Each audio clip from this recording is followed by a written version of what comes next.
The following NBC sports program is brought to you in living color.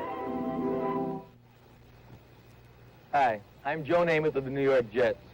The Baltimore Colts will win today's Super Bowl game. I can't guarantee it, but I definitely think the Colts will win.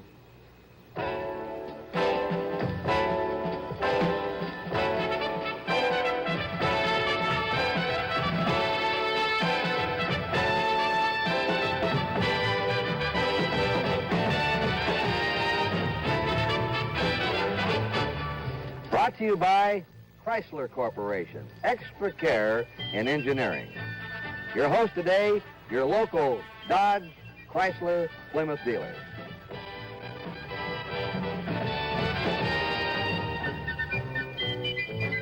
This is the Orange Bowl.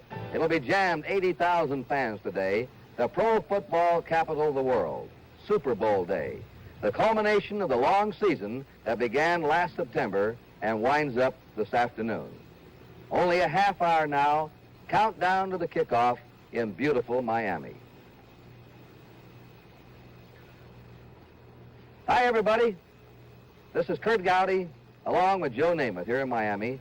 We're waiting for the start of Super Bowl V. Because of the demands and pressures of getting ready for this game, we have pre-taped this show in the outdoor studios of WCKT here in Miami. Anyone who recalls that Joe Namath 2 years ago personally guaranteed a victory for the New York Jets over the Baltimore Colts will be interested in his observations today. I don't know what you've read and heard a lot of things about Joe. Believe me, he is a serious student of football. He's a brilliant theorist, and after spending hours with him looking at these films, I can tell you that he can really take a pro football team and pick it apart. It's not just his quick release in the Army you've heard about. He has a fine football mind.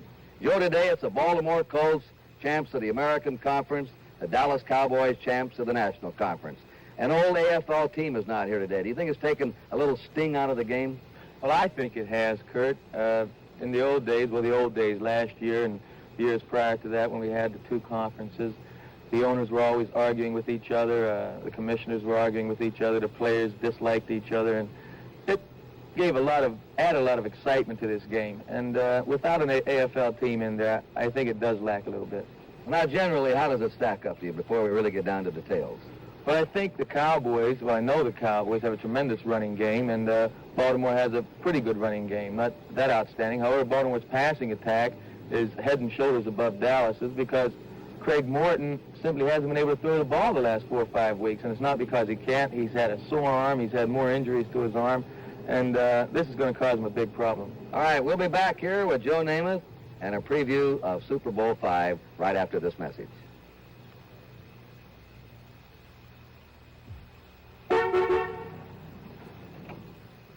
Hey, baby, hey, look at what I got. A brand new dart swinger. Ain't she a beauty? I done heard about it. See, I got this special deal down to Dodge Boys. I got the... Buford, turn in your badge. Say what?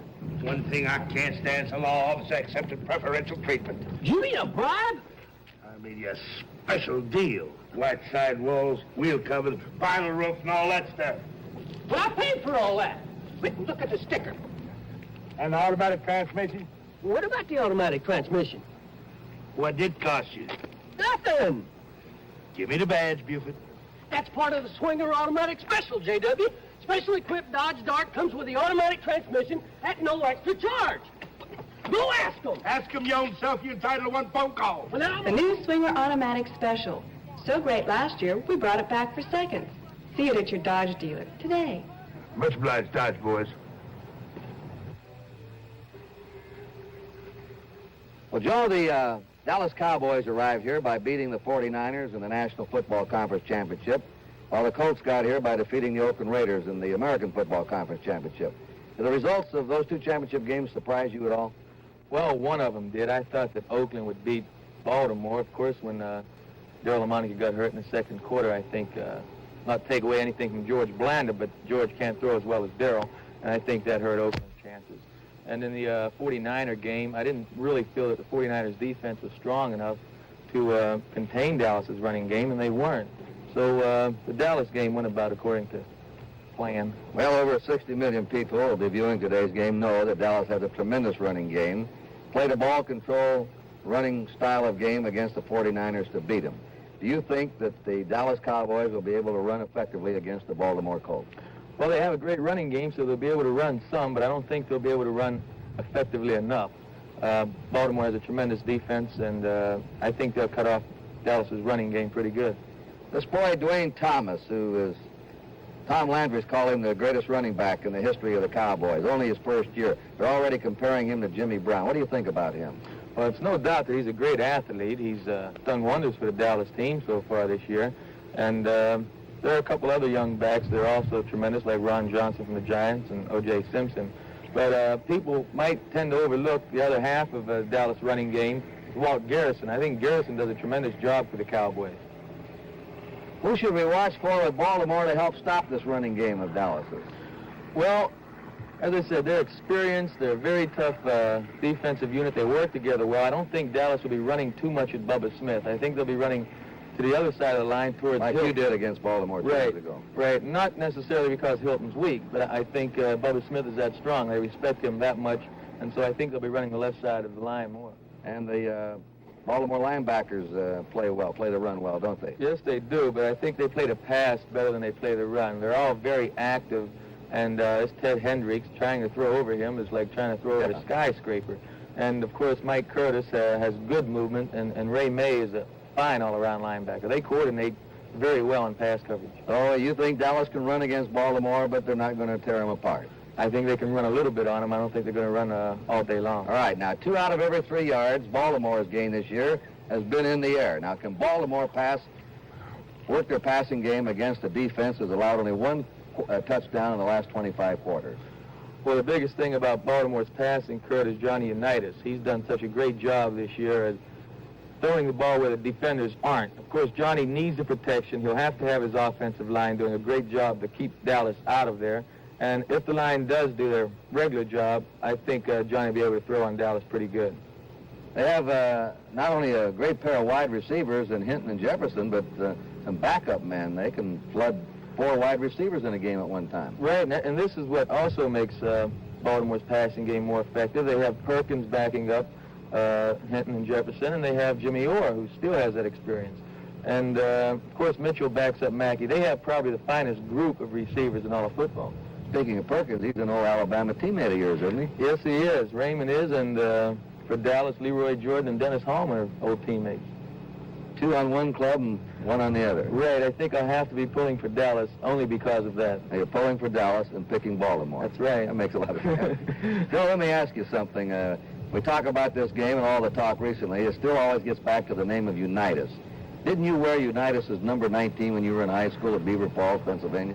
Yes, I did, and they used to call me Joey U.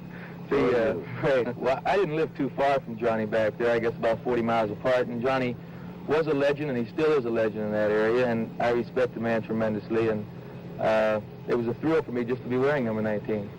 Now, Joe, we're going to put you in quarterback of the Dallas Cowboys and let you go to work against the Baltimore defense, and we're going to move you over to the Baltimore team and let you try and pick apart the Dallas defense, and we'll do that right after this message.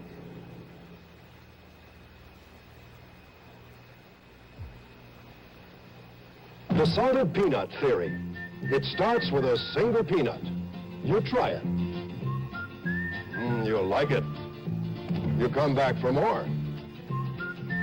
For years, we've been selling Chryslers this way. People buy one. They like it. They come back for more. All we have to do is to get you into that first Chrysler.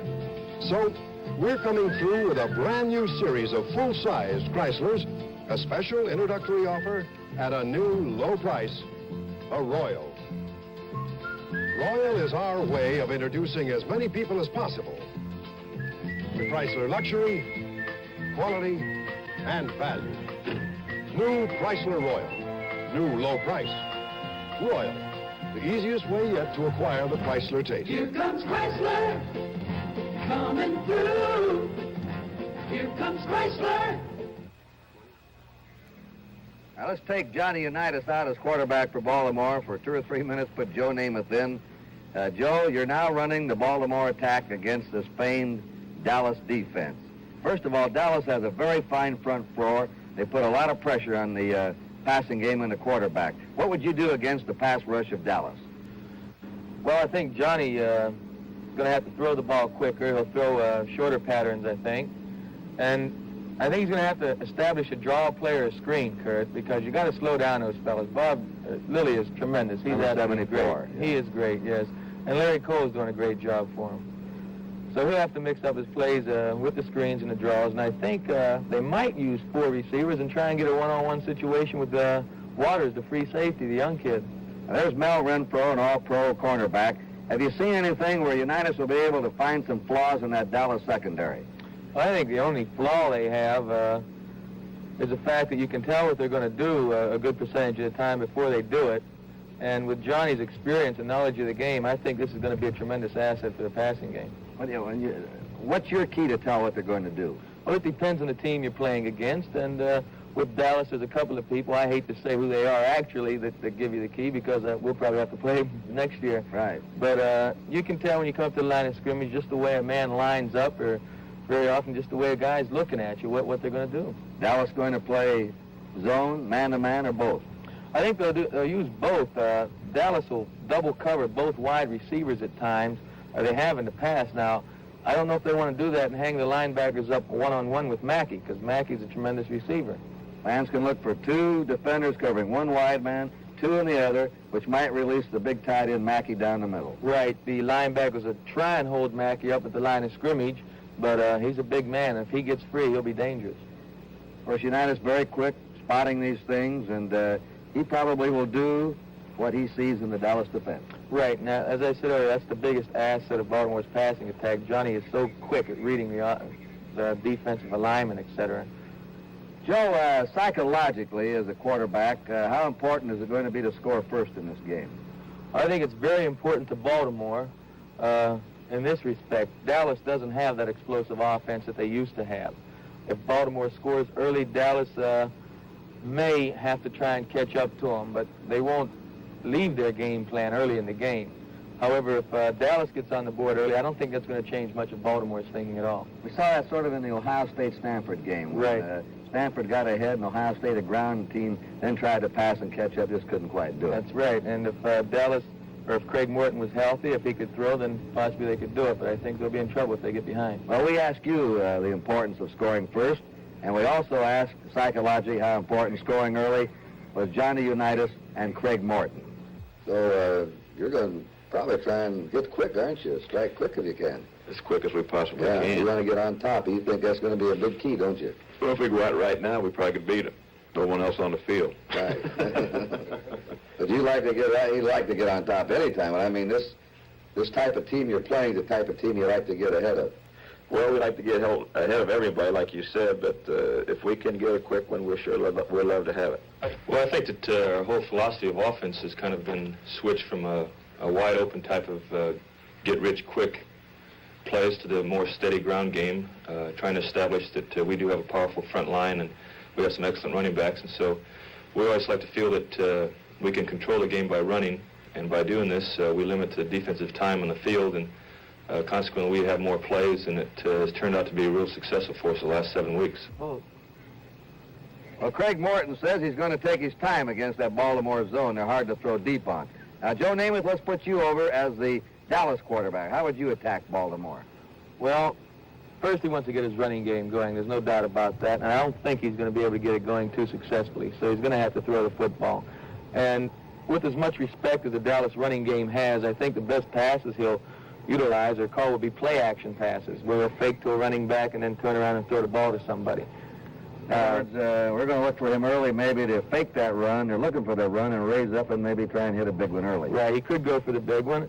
Or the linebackers of Baltimore really have to respect the run of Dallas. So they're going to have to stay in a little tight. So there should be an open area between the linebackers, behind them, and the secondary. So you can look for Bob Hayes or Dennis Holman to be squaring in those areas. Is that what you did 2 years ago? Yeah, we did a lot of that with George Sauer. In between the linebackers and the deep secondary. Right. They kept rotating their zone because of the threat we had with Maynard, and so we just went the other way with Sauer. Now, the Colts have a great pass rusher, and their left end, Bubba Smith. It didn't bother you fellas too much. Snell picked him up many times, but he's big and strong, and he comes barreling in there. Morton's not too agile. behind the line as he sets up. What would you do against a big pass rusher like Bubba Smith of Baltimore? Well, I'd say a prayer before the game. We always do that. And I know I'd tell my tackle to help out a lot. Dave Herman, who blocked Bubba in the Super Bowl a few years ago, did a great job on him. Bubba, I don't think, however, is going to be too concerned with the pass. I think the whole Baltimore line will be more concerned with the running plays, and Craig will probably have time to pass unless he has to pass. Then Baltimore will start coming after him. Well, they say Dallas is a winning team without a quarterback. He was ineffective with passing efficiency his last 3 or 4 games. But he's had a bum elbow. There's something wrong with him, and they say he's been throwing much better this week. Do you think Morton is physically capable of having a big day throwing? I know Craig for a few years now. I've seen him play ever since he was in college, and he had a tremendous arm. He could throw the football as well as anybody and better than most. But something has definitely happened to his arm over the last 6 or 7 weeks. He is injured, and no one knows how it's going to be for the game. All right, Joe, we'll be back here with a wrap-up right after this message.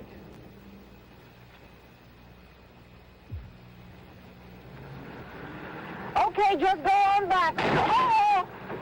Oh, don't worry. What do you mean, don't worry? What have you done to my car, lady? Nothing. It was nothing. Nothing. You call that nothing? The car's only 2 days old. Oh, it looks very new. Looks new. Oh, lady, you just hit the newest of the new cars. Out of a whole parking lot, you got to run into my new Plymouth Satellite. But I didn't hit your new expensive car. She did. She did. Oh, she did. Satellite isn't really expensive. In fact, it's very low priced. I'm terribly sorry. Oh, no damage done. Car with legs like that, who's going to notice a little scratch? New Plymouth Satellite, America's lowest priced 2-door intermediate. Based on manufacturer's suggested retail prices of Satellite pictured and closest competitive models comparably equipped.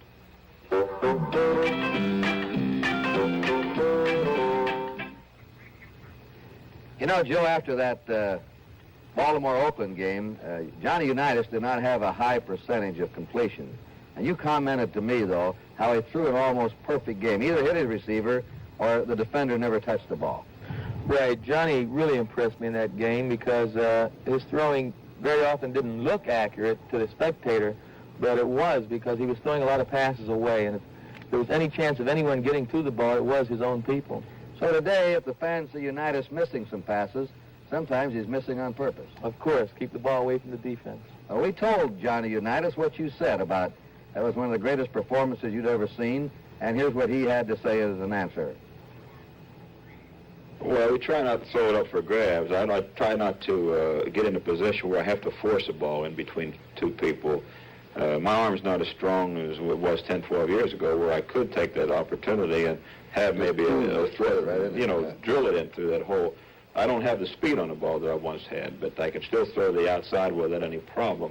And you tend to hold the ball a little bit longer, make sure the man gets a little bit more open than what you would like, what you think he should be, Well, you're being honest. What you're saying is physically you can't pass the football as good as you did 10 years ago. Well, I can't put as much speed on it. Right. I could probably throw it better than what I could 10 years ago, but with not as much speed. I think Craig, of course, who's another Johnny Unitas, he's got all the experience. Craig is just really beginning in his career.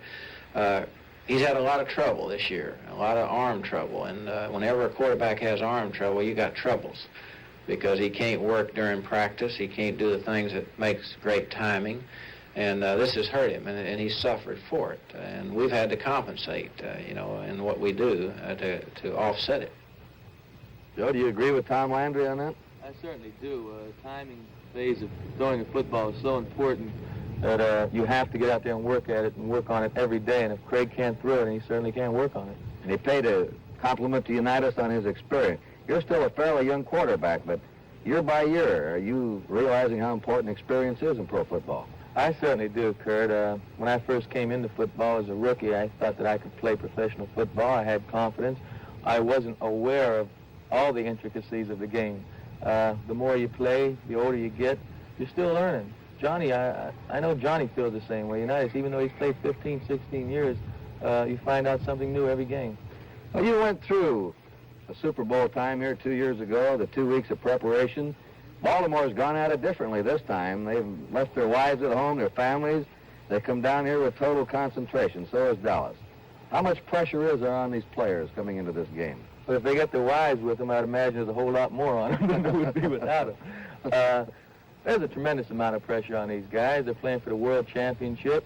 They may never get another opportunity to be here, and it's the ultimate for the professional football player, to reach that goal, to be able to participate in the World Championship game and win it. So there's a tremendous amount of pressure on them. When you're in the locker room and somebody says, boys, it's just another ball game, it isn't, right? There's no way it's just another game. We're right here on artificial turf in this outdoor studio. What about artificial turf affecting the game? Baltimore's only played on it 3 times this year. Dallas has played on it all year. I don't think it'll have any bearing at all, Kurt, on the game. From what I've seen of the artificial turf, I've liked it. Some players don't like it because of an injury problem. They'll get scrapes and burns.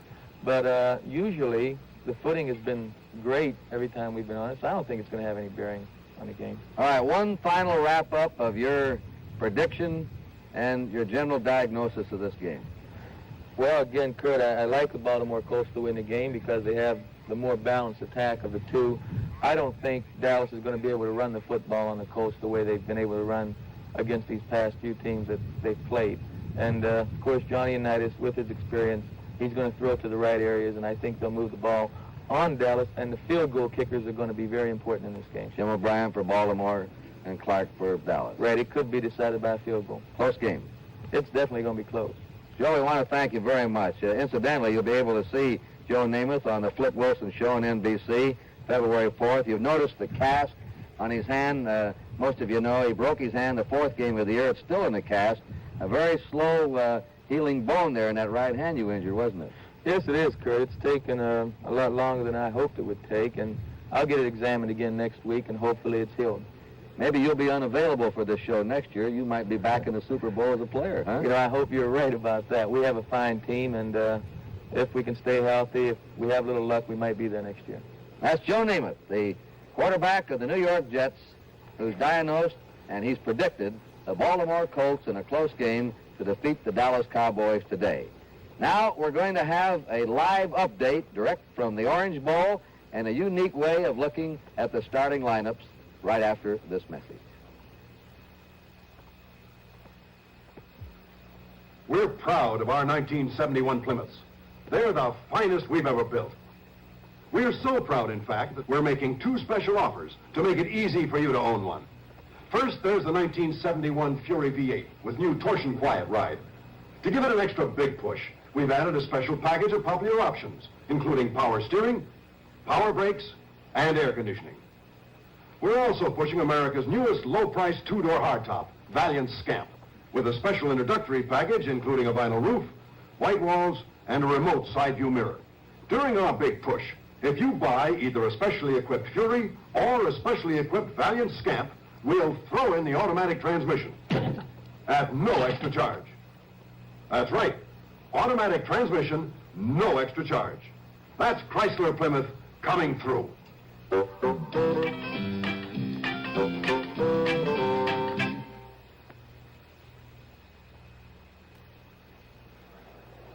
This was the Orange Bowl Stadium early this morning. And now, just before game time, it is already filled, 80,000 on hand. We're here in our NBC telecasting booth now, and believe me, it's been a tough ticket for this game. They've been scalping them for over $100 in the hotel lobbies and around Miami. The weather is going to be played in bright sunshine. It is cooler, though. It's been hot all week here in Miami, but it cooled off yesterday. The temperature will be 65 degrees, an ideal climate for the players. And now we're going to take a unique look at the starting lineups as we match the offensive player against the defense. For Dallas on offense, number 22, wide receiver Bobby Hayes, a one-time world's fastest human who's the Cowboys' leading pass catcher. Matching with Hayes on defense for Baltimore is right cornerback Jim Duncan, number 35, who is the top kickoff return man in the American Conference. The Cowboys' other wide receiver is rookie Reggie Rucker, number 88, who's averaged better than 22 yards a catch. Rucker's pair on defense with Baltimore's left cornerback Charlie Stoops, number 47. Tight end Pettis Norman of Dallas, number 84, is one of Coach Tom Landry's messengers. He carries in the plays along with the other tight end, Mike Ditka. Strong safety Jerry Logan of the Colts, number 20, who intercepted 6 passes during the season, will line up opposite the tight end. Rayfield Wright, number 70, is the starting right tackle for the Cowboys. And his duel with gigantic Bubba Smith, number 78, the Colts left end, should be something to watch. Blaine Nye, number 61, holds down right guard for Dallas. He's at his best pulling out of the line. Nye will be up against the wily Colt veteran left tackle, rough and tumble Billy Ray Smith, number 74. The Dallas center is Dave Manners, number 51. Right down the alley from him will be one of the most vicious tacklers in pro football, Mike Curtis, number 32. They don't call the Colt middle linebacker the Animal for nothing. At left guard for Dallas, John Nyland, number 76. He's quick, an outstanding pass protector. Nyland draws the Colt right tackle, Fred Miller, number 76, who's more adept in stopping a run than a pass. Ralph Neely, number 73, is the Cowboys' left tackle. He's probably the top performer in the Dallas defensive line. Neely will be banging helmets with the Colts right end, Roy Hilton, number 85, who has developed into a fine pass rusher. Running back Dwayne Thomas, number 33, is a Dallas Rookie of the Year. He became a starter in the 6th game of the season and finished as the top Cowboy runner with 803 yards, the 5th best of the National Conference. Thomas had 2 exceptional playoff games, picking up a total of 273 yards in those 2 games. Paired with him is Baltimore's left linebacker Ray May, number 56. The Dallas fullback or running back is Walt Garrison, number 32. He gained 500 yards during the season.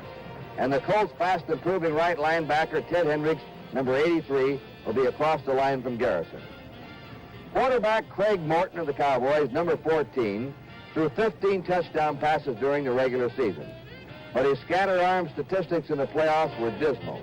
Opposite Morton on defense for Baltimore is free safety Rick Volk, number 21, who intercepted 4 passes during the season. And that's the way they'll line up for the opening kickoff in Super Bowl V.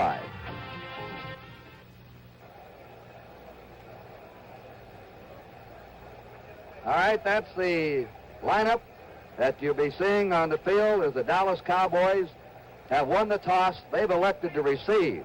And interestingly enough, we don't know how the wind is down in the field, but the flag shows that Dallas will also have the advantage of the wind in the first period. But on the field, the wind may be a different factor. This is rated almost a dead-even game. Dallas a 2-point or a 1-point favorite, the closest of the pre-game predictions we've had in the Super Bowl. They've all been one-sided predictions before, and yet we've had 2 upsets the last 2 years. So it should be a dandy, and that's how it looks here from the Orange Bowl just before we move downfield.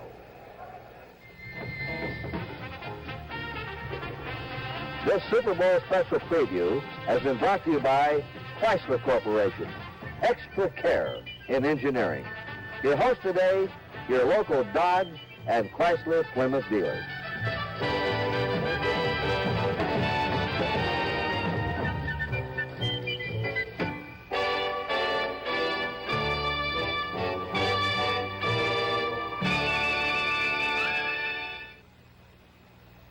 Lloyd Bridges, Gene Barry, and Diane Baker star in a chilling world premiere movie tomorrow at 9/8 Central Time. Some airlines please some of the passengers some of the time. Their coach seats, though narrow, please quite a few people, but not everybody. On Continental Airlines, though, coach and economy seats on every 707 and 727 fanjet we fly are as wide as first-class seats. That pleases all of our passengers all of the time. Do yourself proud on Continental Airlines. I know all about Santa Anita. People getting wildly emotional 9 times a day. Yes, get wildly emotional 9 times a day at Santa Anita now. Impossible. Try it. Try it. Have you seen this new Dodge Colt? It's a little economy car with reclining bucket seats. It's been held over, one of the great comedies of all time with one of the great casts of all time. Don't miss Light Up the Sky, held over through Saturday, February 6th at the Huntington Hartford Theater. KNBC, Los Angeles. Last August, over 2,000 players reported to professional football camps. The regular season began in early September. Over 200 games have been played. And now we're down to the final game, with only 80 players left and 2 teams. It was probably the most exciting season in the history of professional football, with a new alignment and a new divisional setup. And with just 2 weeks to go in the regular season, fans in 16 cities had their fingers crossed with hopes that their team could still make the playoffs. And now, this is Kurt Gowdy on behalf of NBC Sports saying that we're delighted you can be with us today, not just for a championship game, but for a unique event that has become a happening on the American scene.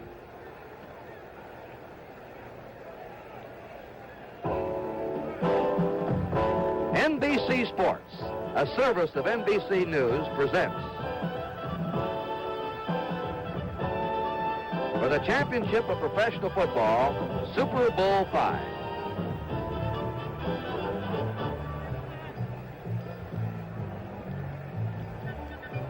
The American Conference champions, the Baltimore Colts, versus the National Conference champions, the Dallas Cowboys. From the Orange Bowl in Miami, Florida, and brought to you by Chrysler Corporation, Extra Care in Engineering. Your host today, your local Dodge dealer. And by Goodyear, the only makers of long-wearing polyglass tires.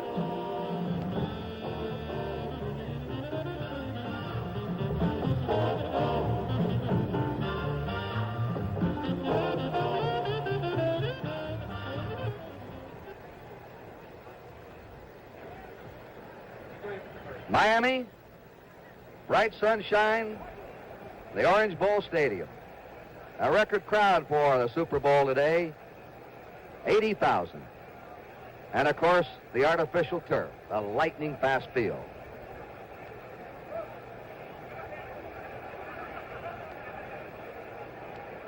Hi, everybody.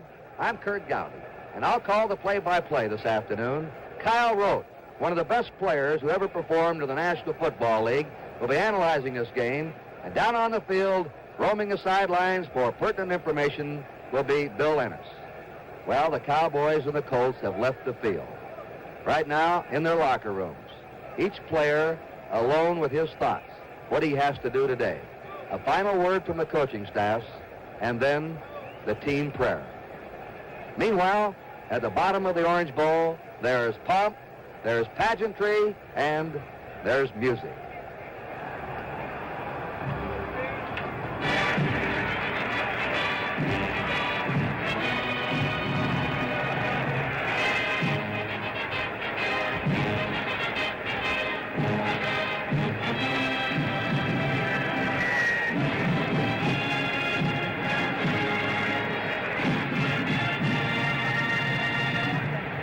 Ladies and gentlemen, the National Football League is proud to present the 5th World Professional Football Championship pregame show.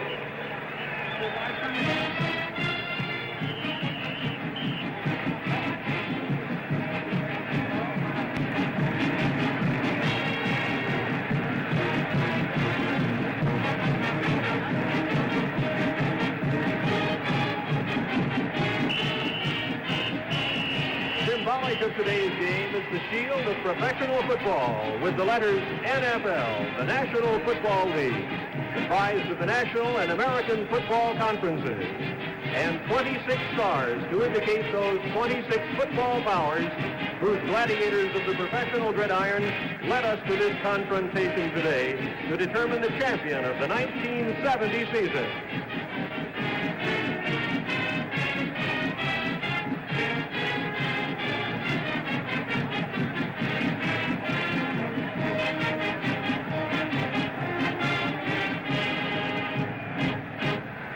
It is only fitting that we take just a moment to recognize those teams who have contributed to this great finale. In the National Conference, the Atlanta Falcons, the Los Angeles Rams, the New Orleans Saints, the San Francisco 49ers, the Chicago Bears, the Detroit Lions, the Green Bay Packers, the Minnesota Vikings, the Dallas Cowboys, the New York Giants, the Philadelphia Eagles, the St. Louis Cardinals, and the Washington Redskins. In the American Conference, the Denver Broncos, the Kansas City Chiefs, the Oakland Raiders, the San Diego Chargers, the Cincinnati Bengals, the Cleveland Browns, the Houston Oilers, the Pittsburgh Steelers, the Baltimore Colts, the Boston Patriots, the Buffalo Bills, the Miami Dolphins, and the New York Jets. And the New York Jets, and of course our teams which have reached that pinnacle of championship status, today's contestants, the Baltimore Colts.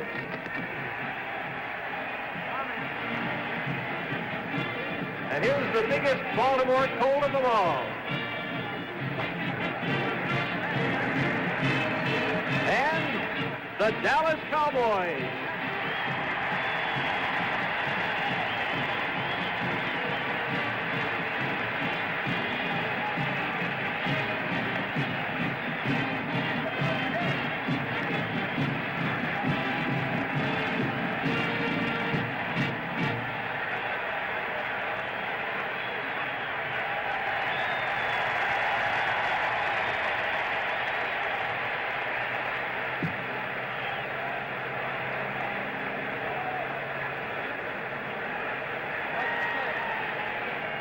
Introducing Johnny Unitas, number 19, and Craig Morton, 14, wish they were that tall to look over that pass rush.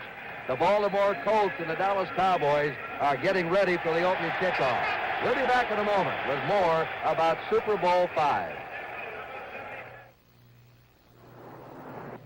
Howard, about the air conditioning. Yeah, terrific, ain't it? I'm freezing. Great special on air temp air conditioning down at the Dodge Boys. My lips are turning blue. Specially equipped Dodge Polara got over 50% off the air conditioning sticker price. But, Howard, it's January. So, who's going to discount it in August? The factory air conditioning special on Polara and Monaco at the Dodge Boys right now. Wilkinson presents a commercial for Gillette's newest blade and Wilkinson's newest blade. This one has an edge strengthened with pure chromium. This one uses a platinum chromium alloy. Both will give you a very good shave. Now, we won't tell you that one is better. Try both. Platinum Plus and the blade by Wilkinson. We think you'll know which blade you prefer and which blade sponsored this commercial. And now for his pregame look, let's listen to Kyle Rowe. Thank you, Kurt. Well, I guess we've sort of run out of time to just sit back and think about the game any longer. Time to give an opinion. And whether they will win the ball game or not is another thing, but I certainly do think the Baltimore Colts have the edge in this one. Dallas's strength is running, but they can be stopped on the ground. St. Louis did it. The Giants did it. Baltimore's strength is passing, but they can also be stopped through the air. Minnesota did it. Boston did it. Buffalo did it. But when you get over their strengths, then what? When the Cowboys have been forced to pass, well, they've had trouble. However, when the Colts have been forced to run, they've done pretty well, particularly in the last few games. And one other big difference, Dallas quarterback Craig Morton will be throwing into the Baltimore zone defense, whereas the Colts' Johnny Unitas will be firing at the Dallas man-for-man coverage. And when Johnny Unitas is going against man-for-man coverage, I think it's just a matter of time before he beats you. So we see Baltimore with the edge. Right now, down on the field, and Bill Ennis.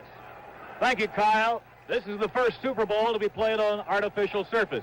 The shoes will be worn by many of the ball players. Most, in fact, on the Colts and the Cowboys will be this shoe here. The one with the mini cleats, the soft rubber tips for great traction. Here's the old shoe, the grass cleat. It will not be used this afternoon by any of the players in the ball game. We have checked with both coaches. The starting lineups are pat as you heard them. Walt Garrison, the major concern for the Cowboys in their running attack, will be in the ball game to start. Kurt mentioned the wind. The wind, it could be a factor, should be a factor in this ball game. It is swirling now in the Orange Bowl. It is coming in low and going out high from the east end. So therefore, Kurt, it will be in the face of the Cowboys to start the ball game. We'll be down here reporting on major injuries and any other developments during the ball game. And now let's go back up to Kurt. The band will be clearing the field. Baltimore Colts in white today, the Dallas Cowboys in blue. Now we're going to have the indication for the toss of the coin. Cornell Green 34, Manders 51, Jordan 55, the captains for Dallas. And it's the Baltimore Colts will have Unitas.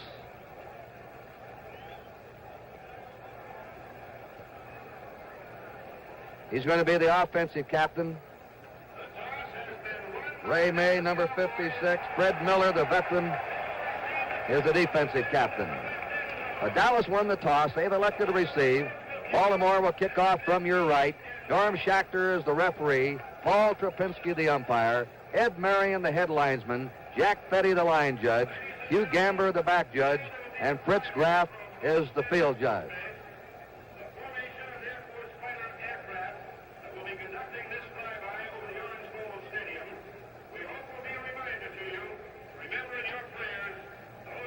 Who are missing or captured in Southeast Asia.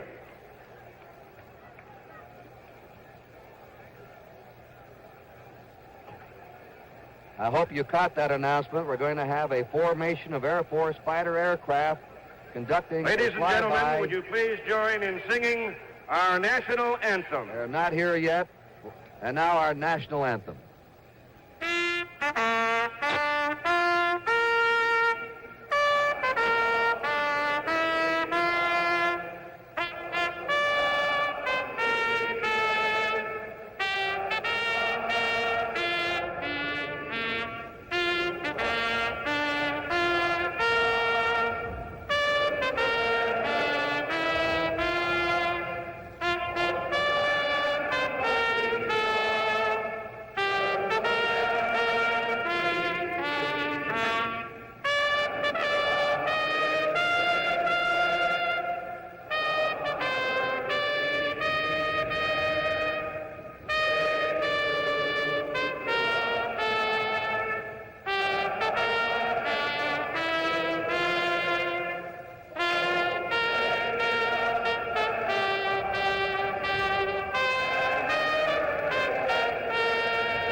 For the flyby, one will peel off, a reminder of our missing or men captured. There's the missing symbol of our prisoners of war in Vietnam as they roar by.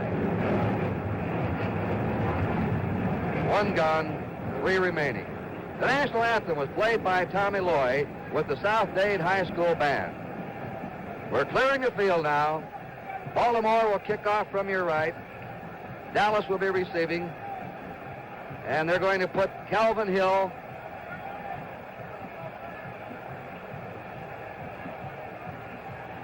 on the near side and Mark Washington on the far side.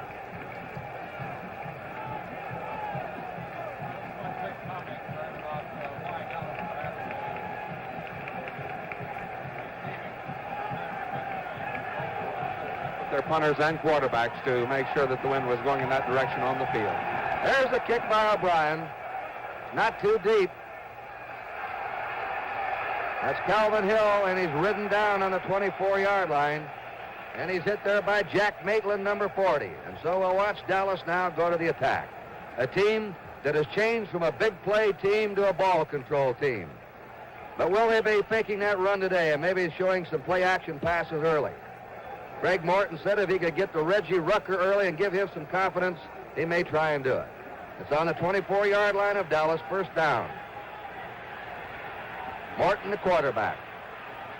Garrison and Thomas set behind him. They're in their shift. Hayes is in the slot. Rucker outside of him. And that's Garrison, the fullback, to his 26-yard line. He's hit by Fred Miller and by Roy Hilton, number 85. Up front, Bubba Smith will be the left end. He's number 78 for Baltimore. Billy Ray Smith, the left tackle, 74. Fred Miller, 76, the right tackle. Roy Hilton, 85, the right end. Ray May, the left linebacker, 56. Mike Curtis, the middleman, 32. Hendricks, 83, the right linebacker. Second down, 8. Ditka's in at tight end. The tight ends carry the messages. Morton throws and hits at the 32-yard line Dwayne Thomas, who comes out of the backfield. So Morton may be throwing to his backs in those short creases. And they have a third down now and 2 to go. And we see Craig Martin obviously going at the weak side of the Baltimore defensive line, or weaker side, I should say. Roy Hilton, Fred Miller as away from Bubba Smith. Also, we see Martin going to the air early, trying to establish his passing game, as we will see Unitas trying to establish his running game.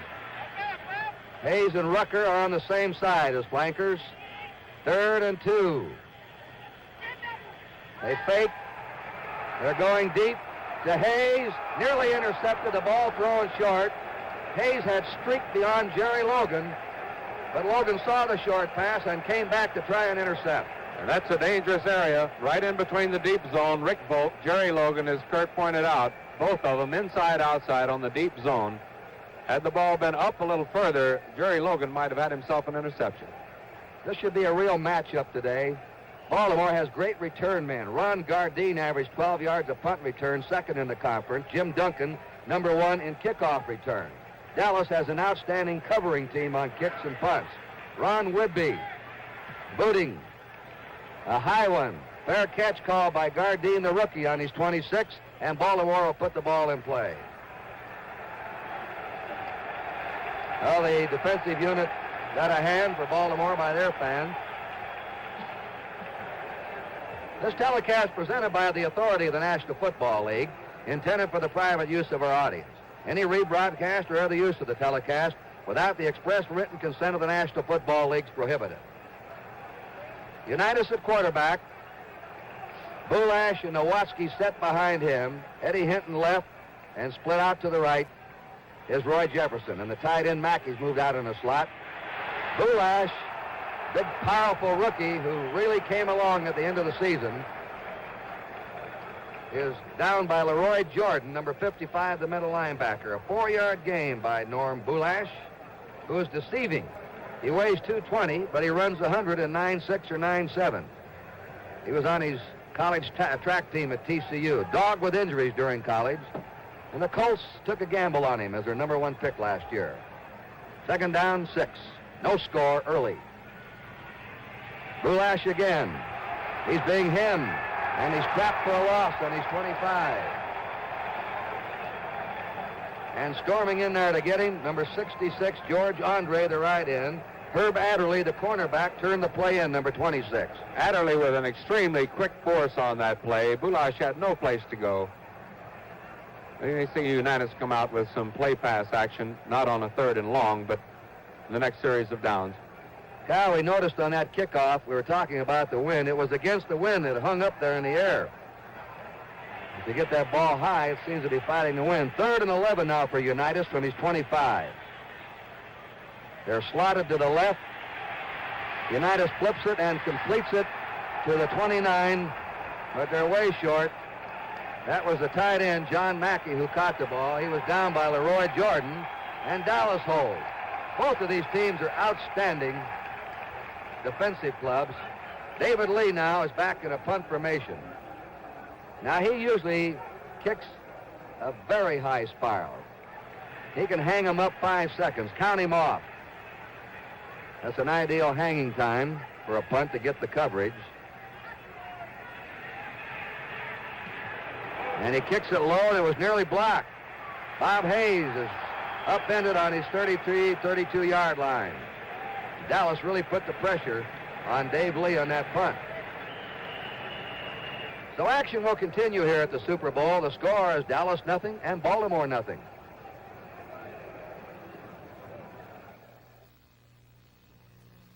This was Watts, 1965. A lot of us didn't know where our next meal was coming from. This is the Watts Manufacturing Company today. Minority Americans working together, making products, making profits, and making progress. From payroll deduction, we're buying stock in ourselves. Soon we'll be one of America's largest minority enterprises. A team from a full-service bank figured it all out. First, they worked up the plan. Then they got up the money. Now they're helping to train us. Next, they'll pass out the stock. Over 3 million shares. Not the easiest way for a bank to work, but the best way to help us grow. In actual cases like this across the country, full-service banks are helping. A full-service bank can help so many ways. This is our symbol. Helping is our business.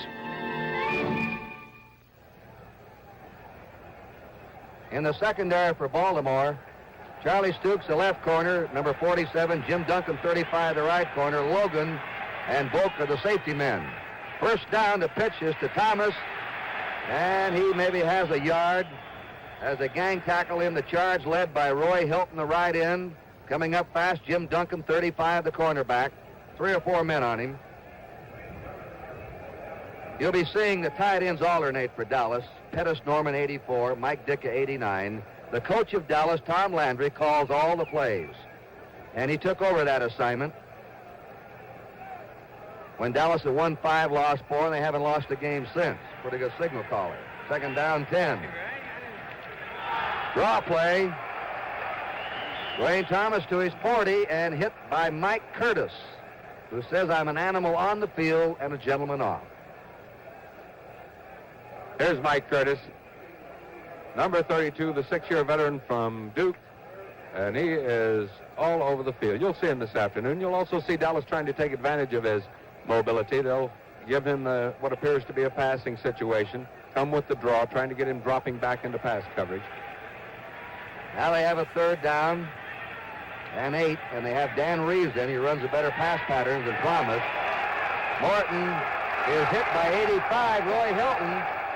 Morton moved up in the pocket and got rid of the pass rush, couldn't find a receiver open, and then Hilton, as you saw, crashed into him from behind to drop him.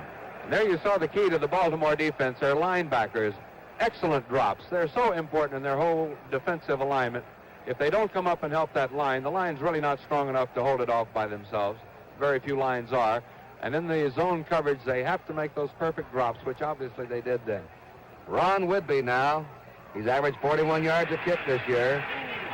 Jed Hendricks in there trying to block it. The kick is grabbed by Jerry Logan, gambling on his 25, and fights his way back to his 32-yard line, a 7-yard return. Claxton Welch downfield to make the tackle. I believe that's a penalty against Dallas. We'll have to see how they rule it. Our first penalty.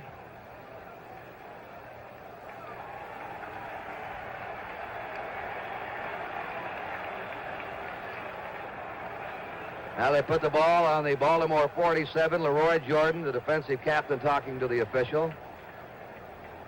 It's illegal use of the hands against Dallas. Baltimore's ball, first down on their 47. The best field position either team's had. Craig Morton getting some rosin on his hands. Johnny Unitas sets him down. Unitas looking, flips it, and it is intercepted by Chuck Howley. Chuck Howley coming to the 35 to the 40. Chuck Howley to the 50, and he's out of bounds. And grabbing him out was Johnny Unitas, who threw the ball. Howley, a very quick linebacker. All the Dallas linebackers are quick. Here's Howley making that drop, trying to cover Boulash, trying to get in the area where Boulash was, and he made the perfect drop, and then a great individual effort trying to haul that ball in. Howley, excellent range, great lateral movement, and a pretty fair runner when he gets the ball. There's Johnny Unitas bringing him down. That was a 19-yard return by Chuck Howley. Dallas now in Baltimore territory, the first time either club has crossed the 50. No score, 9 to go in the first period. That was Rucker in motion. Dwayne Thomas ganged up on the Baltimore 45. Jim Duncan barreling in from his right cornerback spot, putting the tackle on him. Dwayne Thomas, who Tom Landry has called the greatest runner in the history of the Dallas Cowboys. Just a rookie, came into his own in the 6th game against Kansas City when Calvin Hill became injured, and now he's carried that ball since. We have 2 West Texas State boys in the game today. Dwayne Thomas on the field for Dallas and Jerry Logan for the Baltimore Colts. It is 2nd down 9. Dallas in the Baltimore 45. Morton trying to dump it off. Incomplete pass. Looked like he was trying to set up a screen to one side. That was well covered by Ray May. Then he was looking for a safety valve man to get the ball to. You know, with as many intricate plays as Tom Landry devises, that could well have been a fake screen right, fake screen left, screen up the middle, which is not inconceivable. You can certainly do it. And it looked like he had 2 wide men out to the right and left, and then trying to go up the middle to Walt Garrison. Just over 8 minutes remaining in the first period, no score. 3rd and 9 for the Dallas Cowboys on the Baltimore Colt 45-yard line. Craig Morton, a 6-year pro veteran, University of California. He's had passing problems in the playoff games. Sets up and fires that ball, and he just missed Bob Hayes. Hayes had a chance at it. There's a flag down. They dropped the flag on the play. And we might have pass protection holding here against the Dallas Cowboys. Morton had a dislocated finger at the start of last season. Then he had a shoulder operation. They had to take 12 inches of ligaments out of a foot and put them in his shoulder. He's just been nagged with injuries the last 2 years. He's had a bad elbow the last month. Here's a penalty against the Dallas Cowboys. Back to their 31. It's holding on pass protection. Let's go down to Bill Ennis. Kurt, on the last series of downs when the Cowboys had the ball and Craig Morton was dumped, he broke the skin on his forefinger of his passing hand, and it was hurting him when he came to the side. He was shaking it. He had some medication put on it, and on these last 2, you can tell it might be bothering him some. Let's go back up to you. Dallas ball on their 31-yard line, 3rd and 33. And now Ray May, Bob Grant's gone in, a 4th linebacker, a 3-man rush. Coming through is Walt Garrison. He's hit by Mike Curtis, the middle linebacker of the Baltimore Colts, on the 41-yard line of Dallas. Blaine Nye, the right guard for Dallas, and Danny Reeves in the backfield. Great blocking on the draw.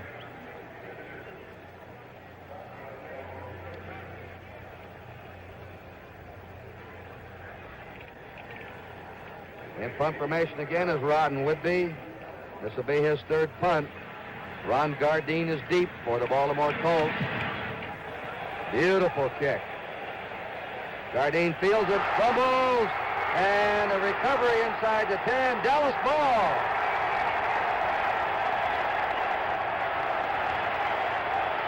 Gardine couldn't handle a punt.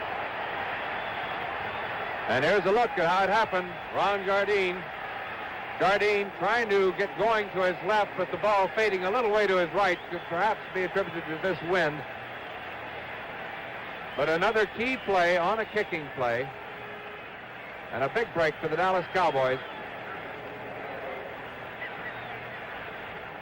Both Cliff Harris and D.D. Lewis were there. More pro games are turned around on kicks in the kicking game than any other factor. 1st and goal to go now for Dallas on the Baltimore 9-yard line. Morton feeding it off to Thomas. Thomas power running it, maybe reaching the 5 or just short of it. Charlie Stoops, the left cornerback. Roy Hilton again. Jim Duncan, all in on a play.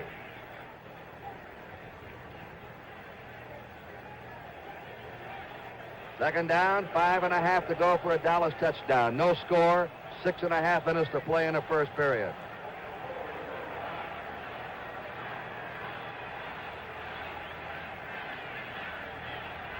No wonder the coaches work in their kicking game.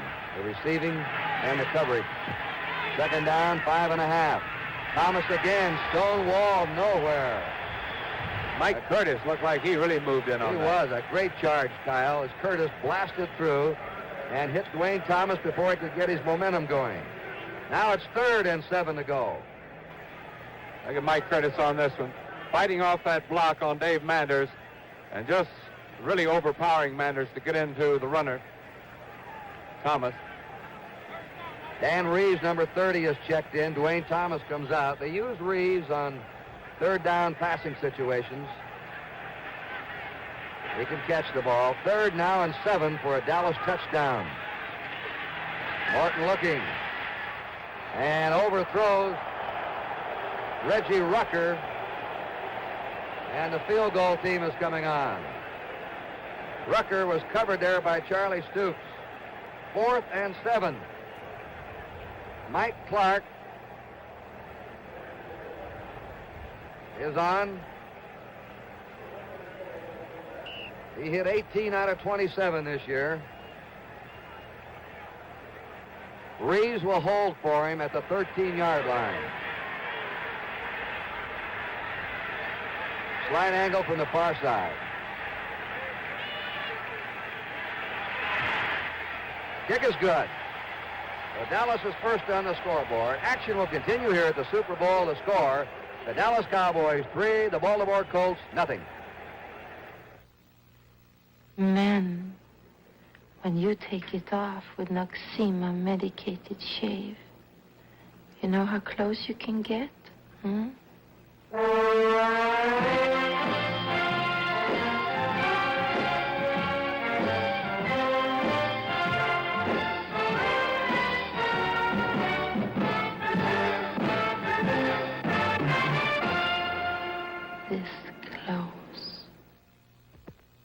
That's Andy Granatelli, automotive expert and president of STP.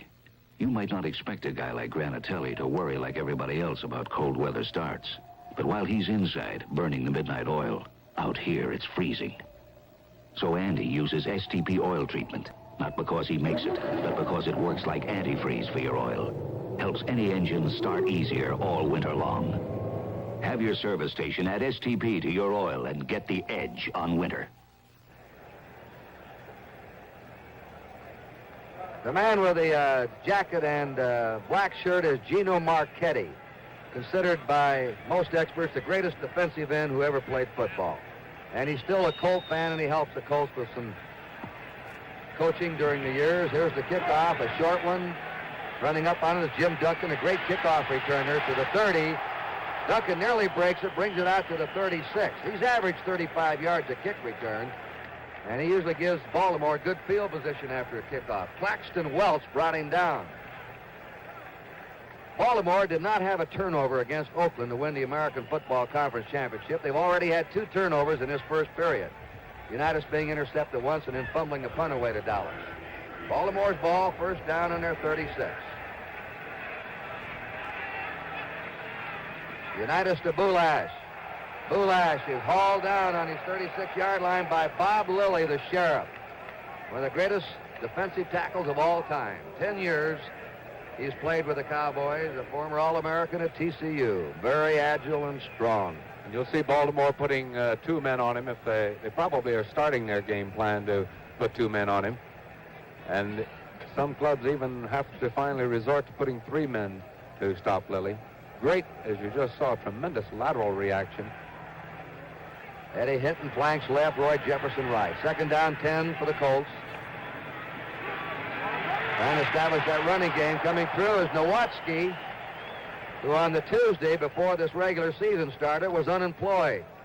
He was cut loose by the Detroit Lions, picked up by the Colts as linebacking insurance. Injuries to Tom Matty, Jerry Hill, they made him into a running back, and he has come through, and he's been a good blocker. George Andre, the right end, made the tackle on him. A gain of 7. Third down, 3 for Baltimore. 4 minutes to go in the first period. Dallas is leading 3-0. Dallas putting those outside linebackers up. Boulash, he stopped at the 44 of Baltimore. Dave Edwards angling in from the left lineback position, number 52. Number 75 is the left tackle who got underneath the play, Jethro Pugh. So the amazing Dallas defense that has allowed only 1 touchdown the last 25 quarters so far has throttled the Colts. and they throttle their ground game, which is hurting Baltimore. On the other hand, Martin has been successful with his short passes, certainly not his long passes. All right, in punt formation is David Lee, who averaged 45 yards a kick this year. He's kicking to either Hayes or Renfro. That's the type of high kick that this boy boots. And gets down there someone. If they can, they down it.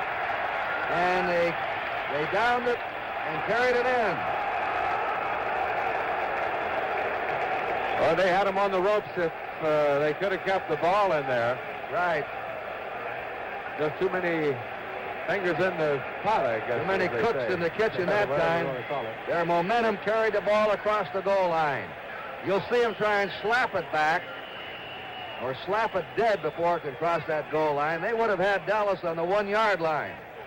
But 2 or 3 men scrambling, and their momentum carried the ball in. Well, we have a timeout now. Action will continue here at the Super Bowl. The score, the Dallas Cowboys 3, the Baltimore Colts nothing.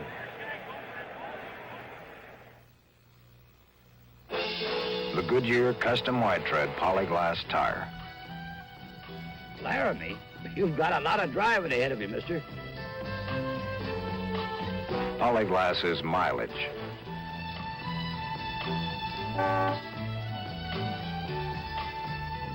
Sorry, mister. Polyglass is traction. Oh, when are they going to fix these roads? Polyglass is strength. This is the Goodyear Custom Wide Tread Polyglass Tire. Inside, 2 fiberglass belts, plus today's most preferred tire body cord, polyester, pioneered by Goodyear. Traction. Strength. Long mileage, too.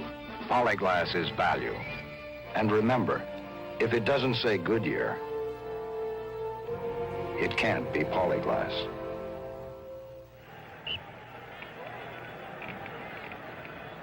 Tom Landry, with his back to you, has been a coach of the Cowboys since their inception in 1960.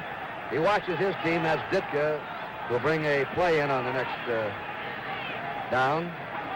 In motion goes Reggie Rucker. Walt Garrison, 25. He's my man. I was reared 2 miles from the rodeo grounds in Cheyenne, Wyoming, and this fella is a rodeo hand. He was a star in high school on a rodeo team. He's a bronc buster, Brahma bull rider, bulldogger. And I'll tell you, Kyle, I grew up sort of around the rodeo days, and you've got to be a tough performer. Well, he is a tough one. He's carrying an assortment of injuries into this ball game. A very bad ankle, which has just apparently gotten well enough for him to run, and also a chipped bone in his shoulder.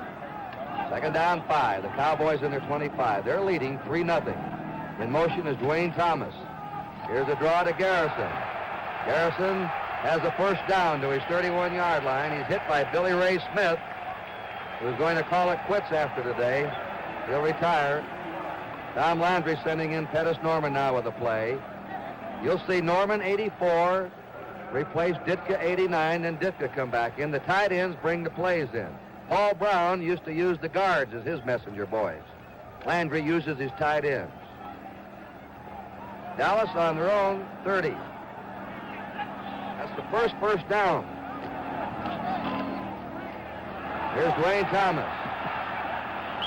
And he's out of bounds on the 33-yard line of the Cowboys. Ted Hendricks and Ray May, the 2 linebackers, took him out. Ralph Neely, this is a great offensive line the Cowboys have, maybe the best in the business. Neely, 73 at left tackle. Nyland, 76 at left guard. Dave Manders, 51 at center. Blaine Nye, 61 at right guard. Rayfield Wright, number 70 at right tackle. The interior linemen don't get the glare of publicity, but you can't win without them. They're the protectors for the passer, the men that help move the ball. Morton making a screen this way to Reeves. Dan Reeves to the 35, trying to pick up some blocking. And he's to the 47-yard line. A first down again for the Cowboys. Charlie Stoops brought him down. Dan Reeves, who wanted to try something new this year, become a coach. He's a player coach. Now watch Martin go back, fake to his right. That's the fake screen right, screen left call. And here he comes out. Excellent protection. Ralph Neely, 73 out. Cutting back across field now, picking up some blockers, and then the rest of it pretty much on his own. This, of course, is fake screen one way, screen the other way. Gets those linebackers really moving when that quarterback goes back, looks off to his right like he's throwing that screen. They'll take off over there as though they have read the screen, and they drop it off to the opposite side. First down, Morton faking again. He's throwing deep to Hayes, and he's got him! Bob Hayes catches the ball. He's down at the 13. There's a flag down in the back of the line of scrimmage, and a fight, Bob Hayes and Jerry Logan going at it. There was a flag drop in back of the line of scrimmage. Here's the catch by Hayes. And here you'll see Stoops just lost sight of the ball. His back's to it. Had he turned around, the ball should never have been completed. But Stoops not, using his body, just trying to keep his eye on that runner, and there's the penalty. A call roughing the passer against Miller of Baltimore. After that ball is released, the referee is dedicated to protecting a passer. He's a sitting duck. Miller roughed him, so they tacked the penalty on after the completion, and Dallas now has a first and goal to go on the Baltimore 6. The two tight ends are in now, Norman and Ditka, to get some blocking power. Thomas and Garrison are messed up. Now they go into a split back formation. They fake, and Morton throws the ball, and they had it wide open. Wide open was Dwayne Thomas over there with Neely to convoy him into the end zone. Dallas is coming out throwing today, and they're confusing Baltimore right now. They've really got them confused on defense. And as you said, Kurt, no one anywhere near Ralph Neely and Dwayne Thomas. They were over near where the official is up at the top of your screen, all alone, about 10 yards away from any Baltimore Colt defender. Bob Hayes comes out. Going in now is Calvin Hill. Calvin Hill, Rookie of the Year last year, beaten out by Dwayne Thomas this year. Two tremendous young running backs for the future. Now they're in the old high-button shoes, straight T formation. There's Dwayne Thomas sliding off and hit on a great play by Jim Duncan, who did his job as a cornerback, out there naked against him and turned him in. Jim Duncan, who's made two good tackles coming up from the cornerback position. It is now on the 8-yard line, 3rd and 8 for Dallas on the Baltimore 8 for a touchdown. Calvin Hill comes out, and Bob Hayes replaces him. It's been all Dallas in his first period. Dwayne Thomas limping off the field, favoring his right ankle, appears, or his right knee. There's the gun, and that's the end of the first quarter in the 1971 Super Bowl game with a score. The Dallas Cowboys 3, the Baltimore Colts nothing.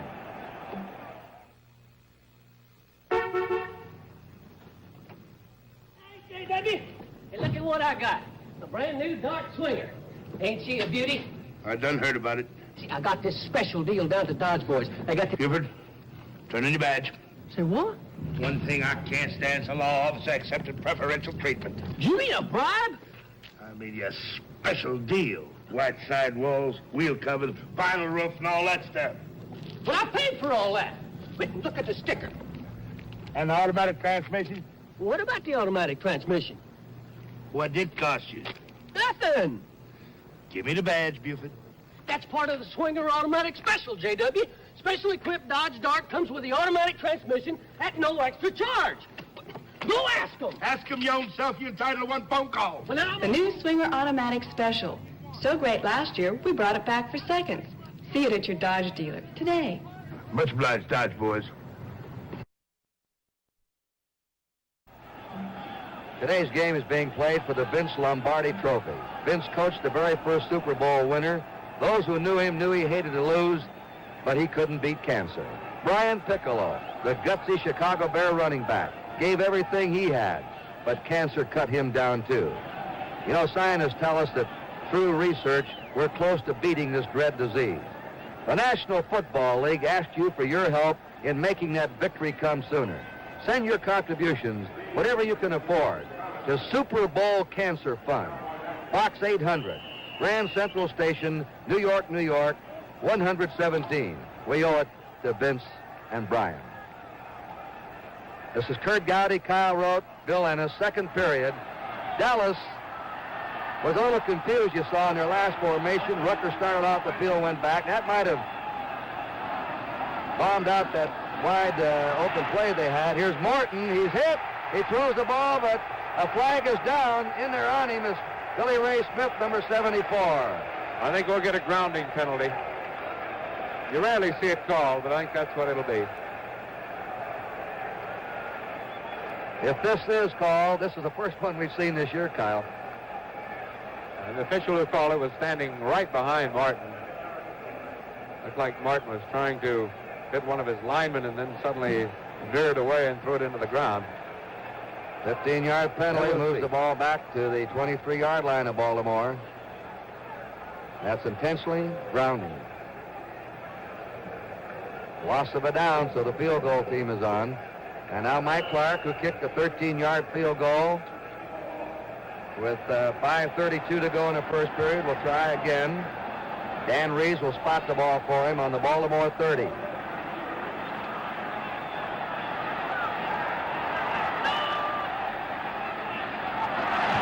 Flag is down. The kick is good, but a flag has been dropped. Now let's see what it's about. It's offside against Baltimore, being declined by Dallas, and they grab a 6-0 lead.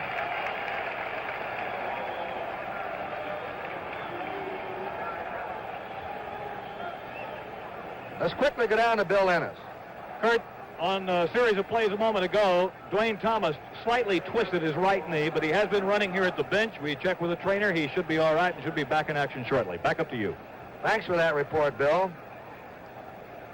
And just checking my running play-by-play sheet, Baltimore's deepest penetration has been to its own 44-yard line. Baltimore has not crossed the 50-yard line yet. There's Thomas.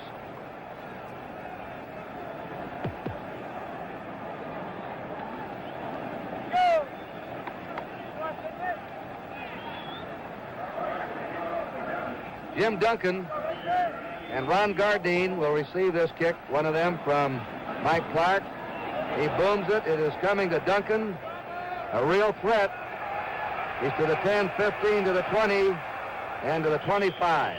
As we said, I think one of the interesting matchups today is Gardine on punts, Duncan on kickoffs against a superb Dallas team covering kicks.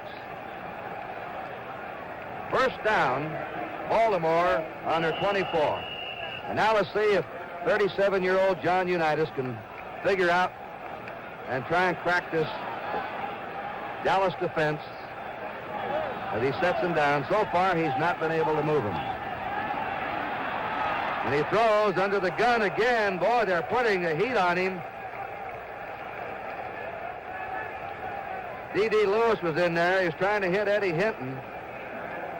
Unitas throwing under pressure, and you saw Hinton double teamed. Dallas has had 3 first downs, Baltimore none. There have been 2 turnovers, both by Baltimore. Dallas has not made a mistake so far. 2nd and 10 for Baltimore. And on field level, the wind is now into Unitas' face. He may have a little difficulty if he tries to throw one of those delicately timed passes. He may have to fire every short pass he has. 2nd and 10, fakes to Boulash, and that's incomplete to Jefferson. You know, Kyle, 2 years ago we covered the Colts and the Jets, and so far everything's sort of going wrong for Baltimore, almost like it was 2 years ago against New York. Really is, and however, I think they're fortunate just to be trailing by 6 points. They've had an interception, a fumble. Then Hayes caught the long pass with the roughing the quarterback penalty, put them down to the 6, and they're just out of this with just 6 points. I think they're fortunate at this point in the ballgame. Baltimore's gained only 4 yards passing. Unitas is 1 out of 4. On 3rd and 10, he's throwing, and it's over the head of Hinton. That is going to be an incomplete pass. If it was not touched by Dallas, Dallas may have ticked that ball. You cannot have a completion from one offensive man to another offensive man. And that's what the Cowboys are arguing. We'll see if we can see it. And here comes the ball. We'll see how many touch it. No, he didn't quite. Yes, it looked like somebody tipped it. It looked like it might have been Eddie Hinton. And there's Mackey, 88. Well, we'll try another look. Here goes Mackey. We'll see if he touched it. No, that was Quite Mackey see. who was looking for Hinton. Apparently he's not. The Baltimore Colts have their touchdown. Dallas still complaining, and apparently with some reason. I think Cornell Green might have ticked it, say the official. We're going to explain that to you again. After we get rid of this extra point, maybe a commercial. Morrow holding. The kick by O'Brien is blocked. And it's a tie game. Baltimore got a big break. Coming through was Mark Washington to block the extra point. You cannot have a pass completion if the ball deflects from one offensive receiver to another. However, if it was touched in between by the defense, then it can be a completion. So evidently the official saw that a Dallas player, I think it was Cornell Green, might have kicked that ball into the hands of John Mackey, so it went as a 76-yard touchdown play. A lucky one for the Baltimore Colts. Action will continue here at the Super Bowl. The score is now tied, Dallas 6 and Baltimore 6.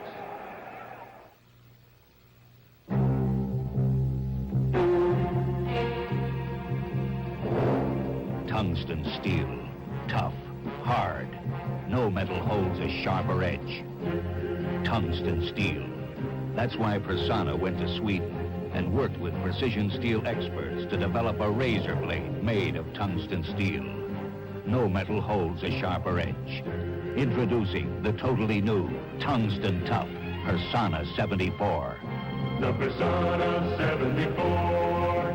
This is the sharpest, longest-lasting razor blade made. The tungsten blade means a smoother shave.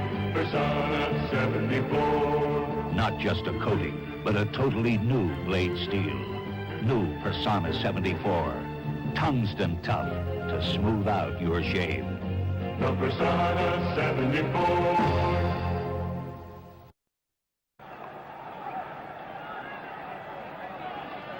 Jim O'Brien now will kick off for Baltimore with Mark Washington back deep and Calvin Hill. The kick is coming. Well, they let it go, and Hill is, what's he going to do? He downs it. Here's this play again, Kyle. And we'll see. The ball was intended for Eddie Hinton or Mackey. We'll look and see if Cornell Green did touch it. There it's going over Hinton's head. Now we'll see if Cornell Green tips it right here. Coming down right there. See if he touches it. And it could have been touched or it could not have been touched. Really, it's hard to determine. But at any rate, John Mackey hauled it in. It's a touchdown, 76 yards. It's a tie game. Dallas now on their own 20. Greg Morton beating Thomas, and he is scissored by number 56, Ray May, who came in from his left linebacker position to make the hit on him. You know, it's been an odd thing. In that pregame show, Joe Namath predicted that Dallas would not be able to run as well against Baltimore as they thought. But Dallas has been throwing a lot more than everybody thought they would. They're supposed to come out and play a strict ball control game, but they haven't. They're on their 18-yard line, 2nd and 12. Tie game, 6-6. Look out, get back there, Bubba Smith. Morton now under the gun from Bubba Smith, and it's incomplete. And Morton was dumped by big Bubba Smith. 295 pounds of it.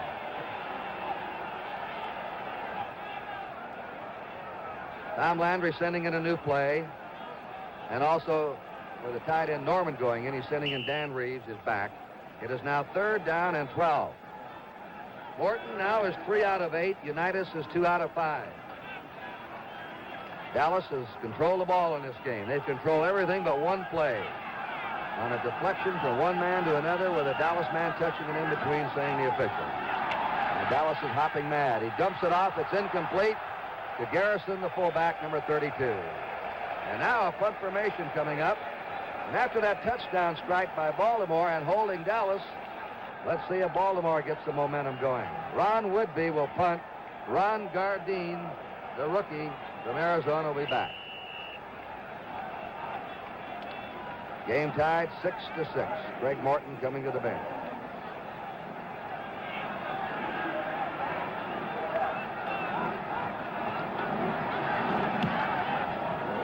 He booms it low into Gardine on his 38. Look at that coverage by Mark Washington. He was really down there, pouncing on it. Mark Washington covering. Timeout. Action will continue here at the Super Bowl. The score is tied. Dallas 6, Baltimore 6. I'm John Cameron Swayze, reminding you that H&R Block will prepare, double-check, and guarantee your tax return starting as low as $5 and make sure you receive every legitimate deduction. This year, more than 8 million families will trust H&R Block. You should be one of them. Just look for this sign. There's no finer tax service in America.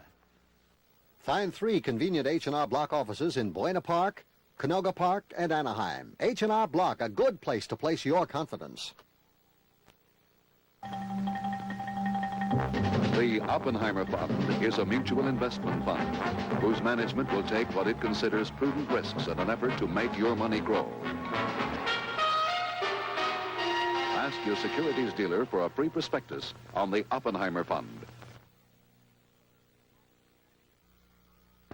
You push a hack, you hear everything. So you don't have to make up your own mind about things, like with this Dr. Pepper. Look, how do you know you won't like it if you don't try it?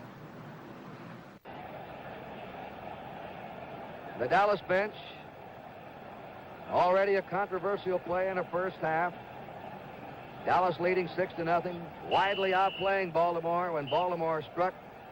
Unitas trying to hit Eddie Hinton, bounced off his hands into the hands of Mackey for a touchdown and touched in between by a Dallas defender. Otherwise, it would have been an incomplete pass. And there's the charge on the right end of Dallas, number 66, but he may have been drawn off on some illegal movement, illegal procedure. Vogel, number 72, the interior lineman moved. Let's go down to Bill Ennis. Kurt, during the timeout, we called Norm Schachter, the referee, over. He explained what happened. He checked with the back judge. The back judge told him a blue jersey touched the football between the 2 receivers. He could not give a number. The back judge could not either. He just said it was a blue jersey, and there was no question in his mind. Let's go back to you. All right, with Cornell Green that touched it, as you saw in the replay. Boulash to the 35, and now the Colts call him Big Boo. That's who. Picks up 2 yards. It'll be 2nd down, 13 for Baltimore. They're having trouble running against this very quick Dallas defense. Earl Morrill on the sideline. He's the alternate quarterback. He was here 2 years ago. Unitas was on the sideline that day. Unitas coming in late in the game. 2nd down and 13 to go. Baltimore in the 35. We're tied up 6-all. And hit again is Boulash on his 37. That was Cornell Green, the strong safety, who came up along with 63 Larry Cole, the left end, and Jethro Pugh, 75, the left tackle. Unitas is trying to get that running game going so he can open up that passing attack, but he can't do it. Dallas has just been too quick.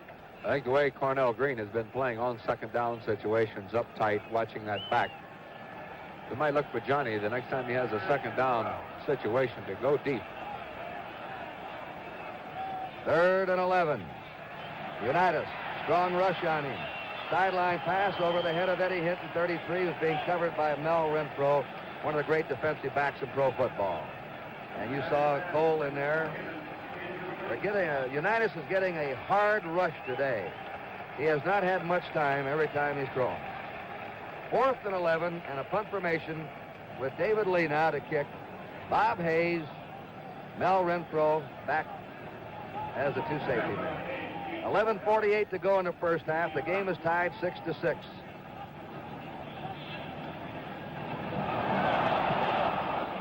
A low kick could get a return on this with Hayes on his 26 to the 30 and skips out of bounds on his 33-yard line.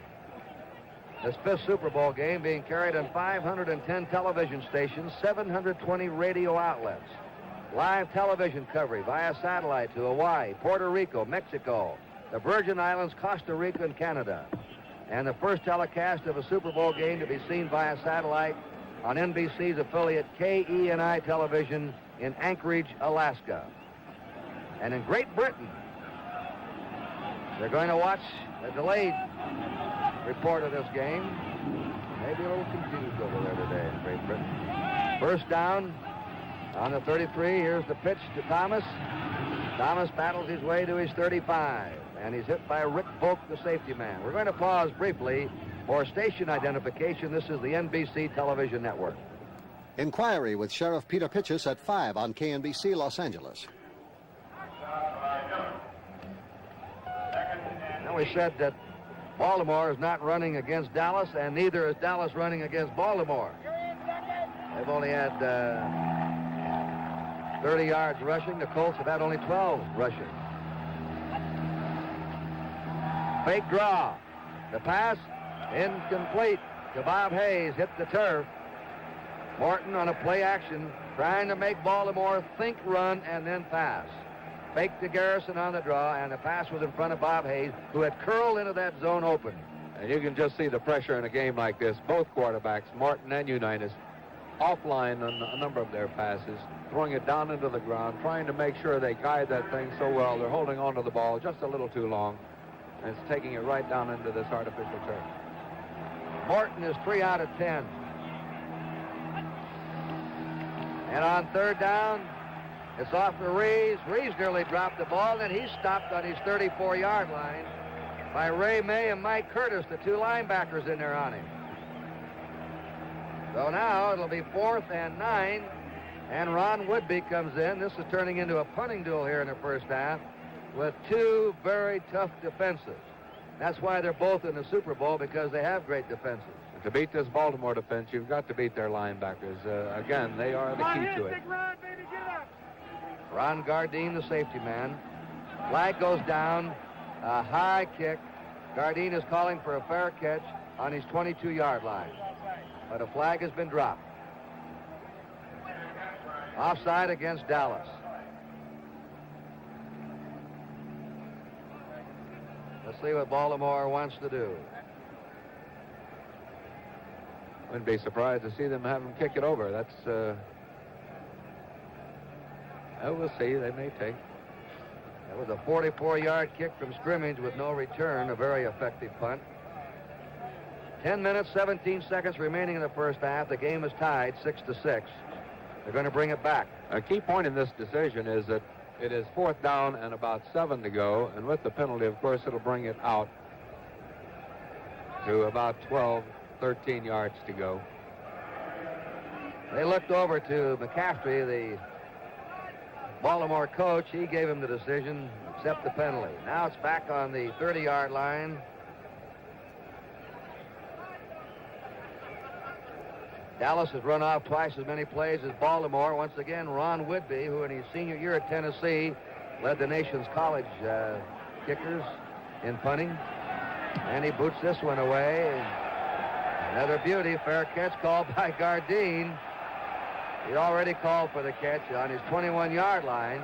So by accepting the penalty, Baltimore lost a yard. Excellent kicking by Ron Woodby. Timeout. And action will continue here at the Super Bowl. The score is Dallas 6 and Baltimore 6.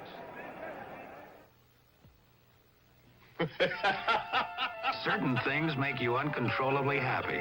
Others leave you quietly pleased. But some provide a richer pleasure, like the satisfaction you get by giving your family basic financial security. Your New York life insurance agent knows a lot about this kind of happiness. Helping people find it is his full-time career. How can life insurance make your family's future happier? Your New York life agent has the answer. Here it is.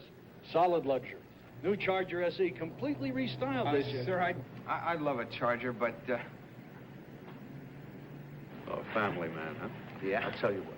Looking for economy. Good mileage. Yeah. Lots of room, of course. Right on. What do you got? How about this? A Charger? You're putting me on. New Dodge Charger. If your family's too young for square wheels, you can't afford not to be Dodge material. To show you how tenacious these two teams have been on defense, we've had only 4 first downs in the first half, 3 by Dallas, 1 by Baltimore, and that was on that 76-yard deflected pass. 12 yards rushing for Baltimore, 30 yards rushing for Dallas. They've stopped each other on the ground. In the air, 79 yards for Baltimore, but 76 of them on one play. 59 yards for Dallas in the air. First down, Unitas. Trying to dump it off. Incomplete. And he was trying to... Well, he had some defenders there. He really had no receiver. He had no receiver there, but there were defensive men in the area, so it's not intentionally grounded. Johnny's unhappy. I can't think, but help to think that he threw the ball away. He saw Norm Bulis a little bit trying to come out in that area, but he also saw one of the Cowboy defenders coming in on Bulis, so I think he sort of dumped that away. Unitas 2 out of 7. Bulis trying to swing around. Charlie Waters, a safety man, a rookie, 41. What a play he made. He did not make a tackle in college until he played in the college all-star game. He's from Clemson. They put him in a defense. That's the first tackle he ever made. He was an offensive man in high school and college. He's turned into quite a rookie safety man, a free safety. On the 21-yard line of Baltimore, they have a 3rd down and 9. The game is tied 6-all. 2 field goals by Dallas, a 76-yard pass play by Baltimore. Baltimore's extra point was blocked. 9.5 minutes to go in the first half. Fake draw play. There's a rush again on Unitas. He'll have to run it. He's to the 25. He fumbles. It's recovered by Jethro Pugh. Jethro Pugh on the ball, number 75. Chuck Howley hit Unitas and jarred the ball loose. The 3rd turnover by Baltimore. 1 interception and 2 fumbles. And there's Unitas, and he was moving around and in pretty good shape. And number 66 coming in there, George Andre, put the immediate pressure on him. There's Howley hitting him, and as well as Jordan. Now we're taking another look at this play with Johnny all alone. And here comes the pressure up the middle. Unitas trying to break away. And there's the hit. Jordan and Howley both hitting him. First down, Dallas in the Baltimore 29. Rucker in motion. Thomas on the power sweep. And he's hit. He was trying to follow Blaine Nye, the right guard, and Bubba Smith made the stop. It's on the 24-yard line of Baltimore. The play didn't look like much, but it picked up 5 yards. There goes Reeves in the backfield, and Ditka to bring a play in at tight end. One reason it went, they haven't really been able to get outside of Baltimore up until now. That time, however, Walt Garrison was able to hook Ted Hendricks, the outside linebacker, in. Able the runner to get outside, Thomas. That's Pettis Norman, who seems to be shaken up. Reeves now in the backfield. Hayes is spread to the left. 2nd down, 5 for Dallas. They're on the Baltimore 24. They're in a double wing setup. Rucker in motion. Morton, plenty of time. The pass complete to Reeves. Reeves is out of bounds inside the 10. He's out on the 6.5-yard line. They put him in. He's the best pass receiver of the Dallas backs, and you can see why they put him in there. And that's what Dallas is doing, beating the linebackers. Reeves going out on Ray May. They caught Baltimore in a blitz that time. 8 minutes to go in the half. The game tied 6-all. Rucker is spread to the right. 1st and goal to go for Dallas. Outside of one play, they have been the superior offensive team today. A fake. The pass to Thomas on the screen. They wipe him out, and Thomas is in for the touchdown. Dwayne Thomas, and he got a great block by the tight end, Pettis Norman. And some excellent faking in the backfield by Morton. And there it is, number 33, Dwayne Thomas. There's 20, Jerry Logan coming up. Stepped inside of Logan, just over the goal line. Dwayne Thomas, who used to be a blocking back. Can you imagine him a blocking back? He was a great one for Mercury Morris at West Texas State. And Mercury said today, how could they ever use him as a blocker? I should have been blocking for him. The kick by Clark, good.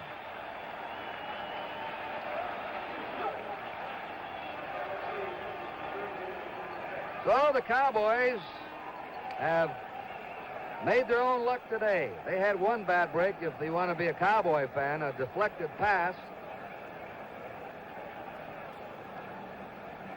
Another look at the touchdown play. Morton, good faking, as we mentioned, in the backfield. Dropping it out to Dwayne Thomas. Thomas stepping inside of Jerry Logan, number 20.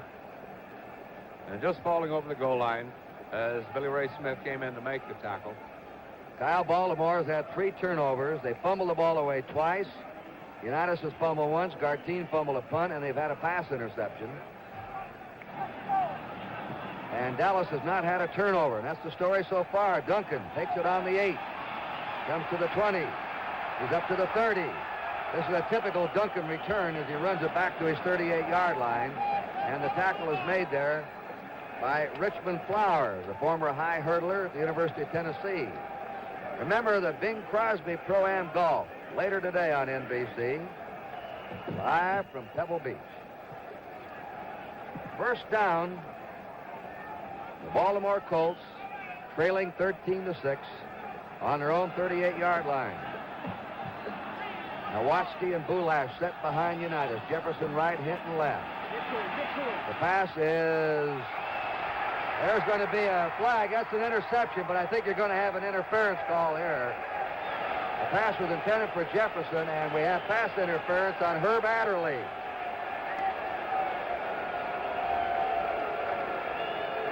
Dallas is conscious to the outside on defense, and Baltimore's trying to curl their men to the inside. That's pass interference. Here's a look at Roy Jefferson running this pattern. He'll be picked up by number 26, Herb Adderley, as he does that little turn in. Adderley coming in. And the ball, before it got there, that was the contact the official was pointing out. Baltimore now, the Dallas 49. Unitas quickly to Jefferson, complete out of bounds on the 41 of Dallas. Adderley drove him out. This is third Super Bowl game for Adderley, 2 with Green Bay. He was happy there, unhappy up there, and they traded him to Dallas. Adderley is the type of cornerback that if you're a receiver, you regret catching the ball. He really racks you up after you catch it. Come on, Keith. Second down, 2 to go. Baltimore on the Dallas 41. 13-6, Dallas leading. Just under 7 minutes to play in the first half. Bulash. Bulash to the 37-yard line, hit by Chuck Howley, the 12-year vet from West Virginia. Number 54, and it's a first down for Baltimore. Now the clock shows 6.5 minutes to go in the first half. Baltimore on the Dallas 37. Outside of that 176-yard pass play, this is the first time that Baltimore has put on a drive and crossed the 50-yard line. Now Johnny Hughes seems to have them moving. Fakes to Bulash. He throws the ball deep to Hinton. It's intercepted. Mel Renfro intercepting. Unitas knocked down as he let it go. George Andre hit him. There's Mel Renfro who intercepted. He intercepted 4 during the year. 4 turnovers now by Baltimore. 2 interceptions, 2 fumbles. There it is again, and Unitas looked like he got shaken up a little bit on the play after he threw it. Down, I don't know whether, at least he sort of hobbled off, looked like he was in a little bit of pain. Well, he's had a rush on him today. That was Andre. They've all rushed him. He has had very little time on any pass he's thrown today. Probably the most intense pressure he's had all year. Oakland did not pressure him. First down for Dallas on the 15, their own 15. And coming up to the 17 or 18-yard line is Dwayne Thomas. And he's hit there by Billy Ray Smith, 74, and Ray May, number 56.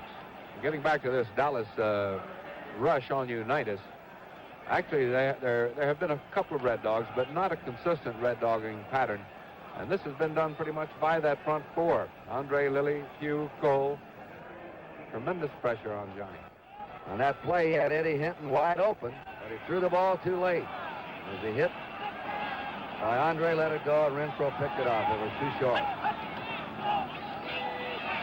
Thomas, or Garrison. This is Thomas running that sweep. Dwayne Thomas, Rick Volk, and number 32, Mike Curtis. And they'll spot the ball now on the 22-yard line of Dallas. They'll have a 3rd down and 3. Once again, we saw the reason Thomas has been having such a great season running in the latter part of the year. Walt Garrison, number 32, and we see Earl Morrow warming up on the sideline. Apparently, Unitas was shaken up to the extent that we may see Morrow in the ball game. 3rd and 3 for the Cowboys. They're ahead 13-6. 4.5 minutes to play in the first half. Baltimore nearly jumping offside. They may have. Thomas running the ball. He's over his 25 to his 26. It's good for a first down, but a flag has been dropped.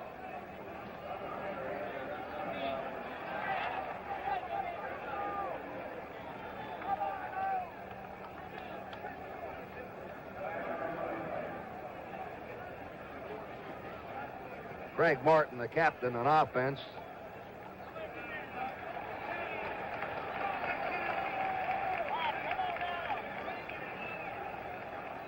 Here's a signal, offside. You saw 2 Colts jump. Looked like the 2 interior tackles. Johnny Unitas, who has been under the real gun today with a tremendous Dallas pass rush. Evidently something under his right shoulder. It's an ice bag he has on to prevent swelling. First down for Dallas. Morton, a screen to Thomas. Thomas being pursued by Bubba Smith, gets away from him. What a move that was. Looked like a ballet dancer on that one. What a move as he spun away from Bubba Smith, who appeared to have him hemmed in. It's Tom Landry sending a play in now. Watch this move. And a good fake to Garrison. Now just a little lob out to Thomas. And convoyed there by Rayfield Wright, 70, Blaine Nye, 61. And a great spin by Thomas himself.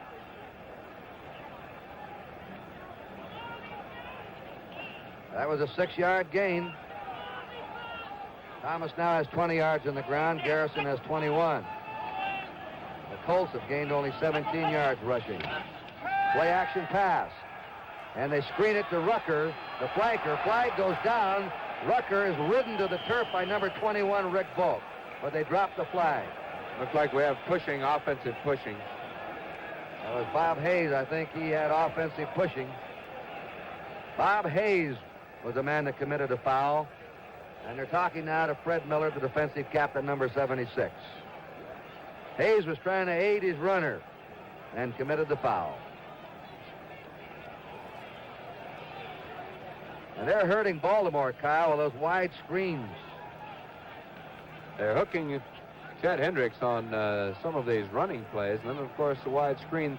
This offensive line of Dallas able to get out away from that line and out in front of that pass receiver on those little flat passes. Extremely mobile, extremely quick lineman. Ball is spotted on the Dallas 18-yard line. Offensive interference. That's 7 penalties against the Cowboys, 83 yards already. Baltimore's had only 2 penalties. On the 18-yard line, it'll be 2nd down and 19. Dallas leading 13-6. 3.5 minutes to play in the half. A release to Reeves. Reeves has come in to do a fine job of spot performing today. Is out on the 29-yard line of Dallas, driven out by the safety man, Jerry Logan. And Martin showing a great deal of patience, great deal of discipline, not trying to fight that zone. Early in the ball game, he went up a couple of times. Dennis Norman brings the new play in. 3rd and 8 for Dallas. 2 field goals. Dwayne Thomas romps over for a touchdown with the extra point. Baltimore has had a 76-yard pass play. Deflection from Hinton to Cornell Green off Green's hands to Mackey. And they had their extra point blocked. On 3rd and 8, here's a big rush against Morton. And Roy Hilton's on him, 85. And number 76 is Fred Miller. But Hilton got to him first.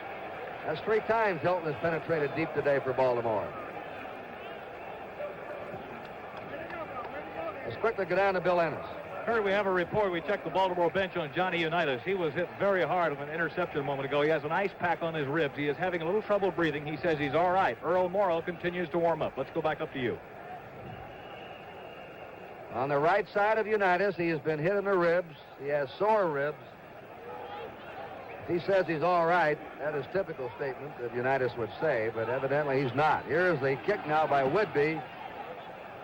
It's a wobbler. Gardine gambles on his 46. Nearly has his head torn off by number 43 of the Cowboys, and that is Cliff Harris, who nearly came in with the head and the helmet and everything.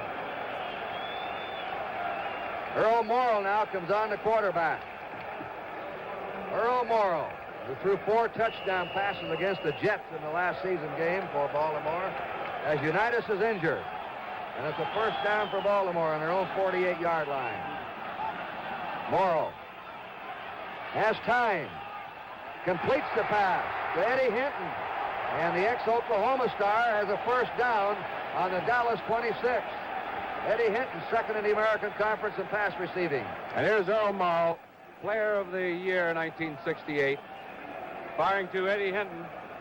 Hinton across the middle, brought down by Mel Renfro. It's a big curl-in pattern, down and across. 26-yard pass play, Morrill to Hinton. First down Baltimore on the Dallas 26. 13-6 Dallas. Ooh, what a pass check block that was. Hinton can't get it. And it's broken up out there by Mel Renfro, one of the best in football, one-on-one. Used to be a safety man. Right cornerback, Kyle, used to be the weak position with the Cowboys, and that's why they put Renfro there this year. They got a couple of good ones now, Renfro, Adderley. And, of course, young Charlie Waters at safety position, surrounded by experience. What a great way to break in a young player.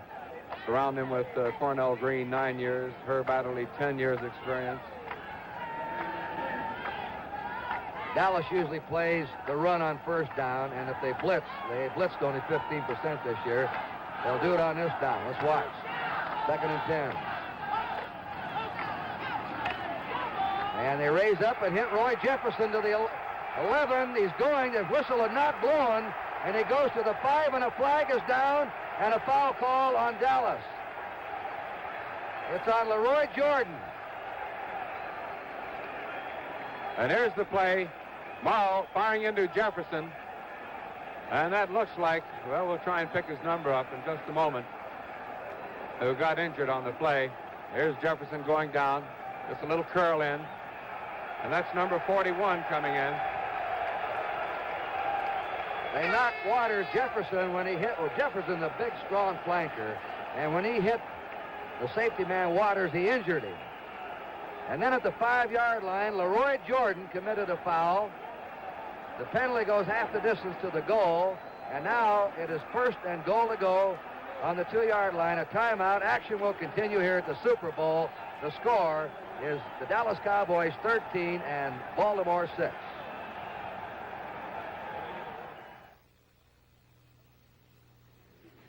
For some reason, people think all airlines are the same.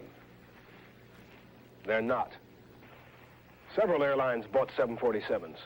But TWA built the first 747 terminal. TWA was the first airline to give you private customs and immigration facilities. Most other airlines still share. Only TWA gives you a choice of 2 movies on every movie flight. At busier airports, we moved our departures to 15 minutes before the hour. So thousands of our passengers beat the crowds every day. For years, the coach passenger has helped pay our bills. We're paying him back with a whole new coach service on TWA ambassador flights. Whether you're flying in the United States or around the world, it pays to spend your money carefully. All airlines are not the same.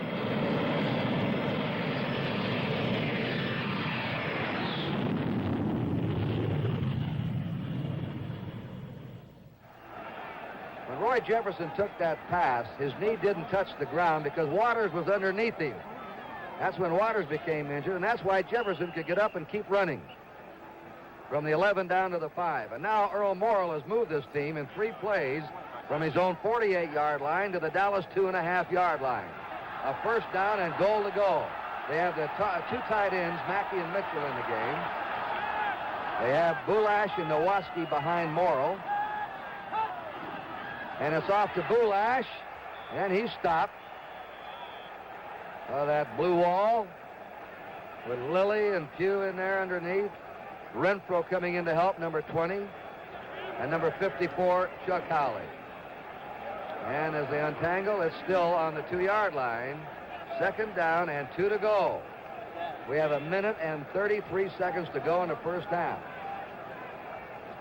Baltimore has a chance to go in front here in the closing seconds of this half with a touchdown and a point. We'll see if Dallas can stop them. They've allowed only 1 touchdown in the last 26 quarters. And Bulash trying to fight his way in. He can't do it. A big hit on him there by George Andre and Tom Stinchik.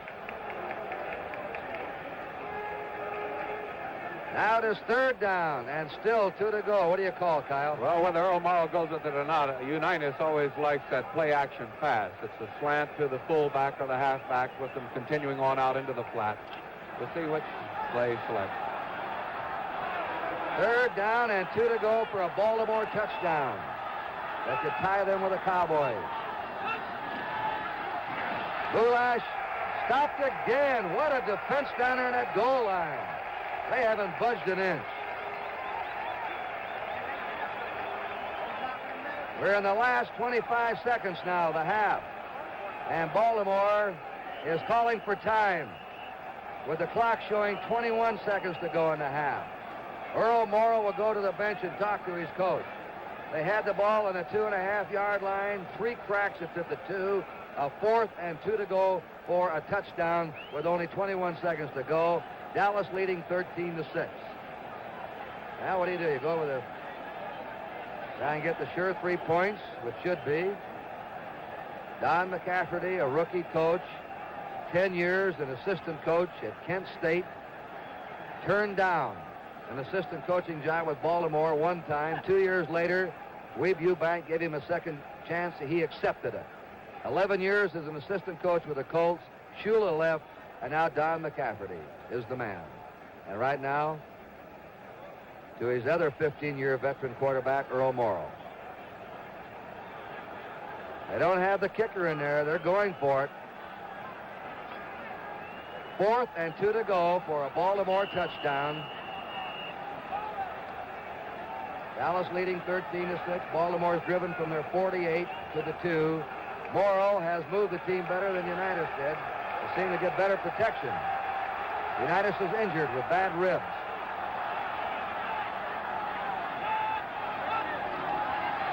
They're going to pass for it. They shoot it out, and it's incomplete.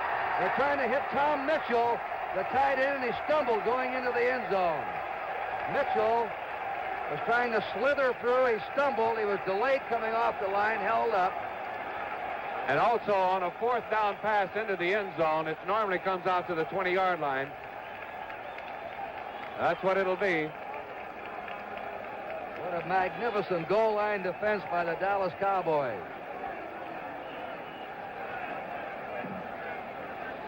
Mitchell trying to fight his way through that line on a fake running play, trying to fake the block and slip on through. But the linebackers just chucked him up in there. He couldn't get out. 16 seconds to go. Morton to Garrison to the 22. The tackle made by number 74, Billy Ray Smith and Mike Curtis. And the clock will move out now. This will wind up the first half. And we've had an excellent first half here. Baltimore turned the ball over 4 times, and they couldn't score on the 2-yard line with 4 cracks. So Dallas, at the end of the first half of the 1971 Super Bowl game, the score, the Dallas Cowboys 13 and the Baltimore Colts 6. Lots of credit cards are good in your hometown. The American Express card is good worldwide.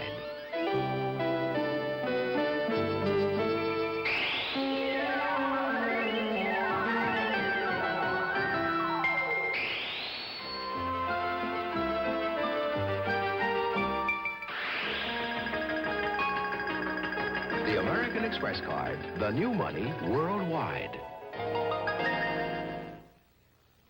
Well, yes, sir, I can get that number for you. But did you know you could dial the number yourself, sir? Yes, sir. You know, when I tell people they can dial long-distance calls themselves, they probably think I'm trying to save myself work. But actually, I'm trying to save them money. On a 3-minute coast-to-coast call, you can save from 25 to 40 cents if you dial the call yourself. So whenever you make a long-distance call, dial it yourself.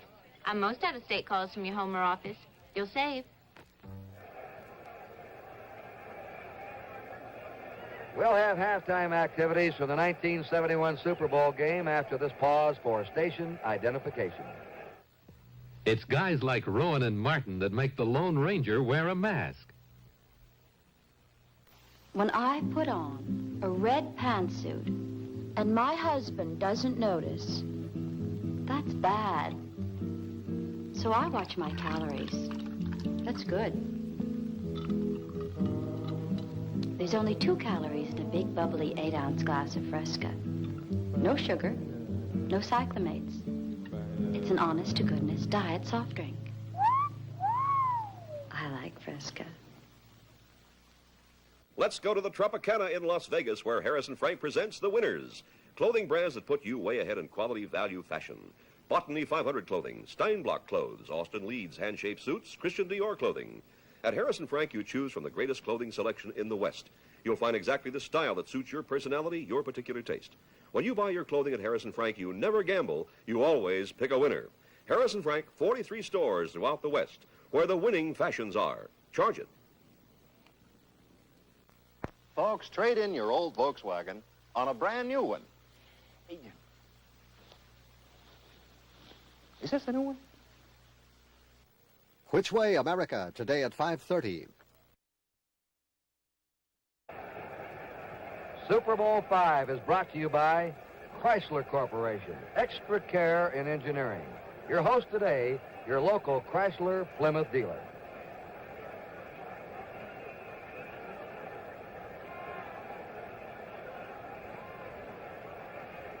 Okay.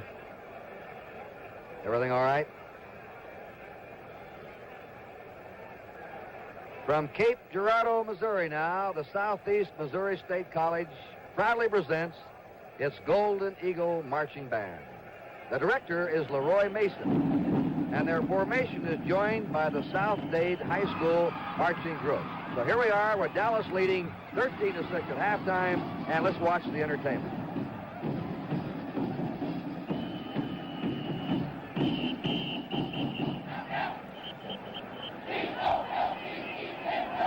From Cape Girardeau, Missouri, Southeast Missouri State College proudly presents its Golden Eagles Marching Band.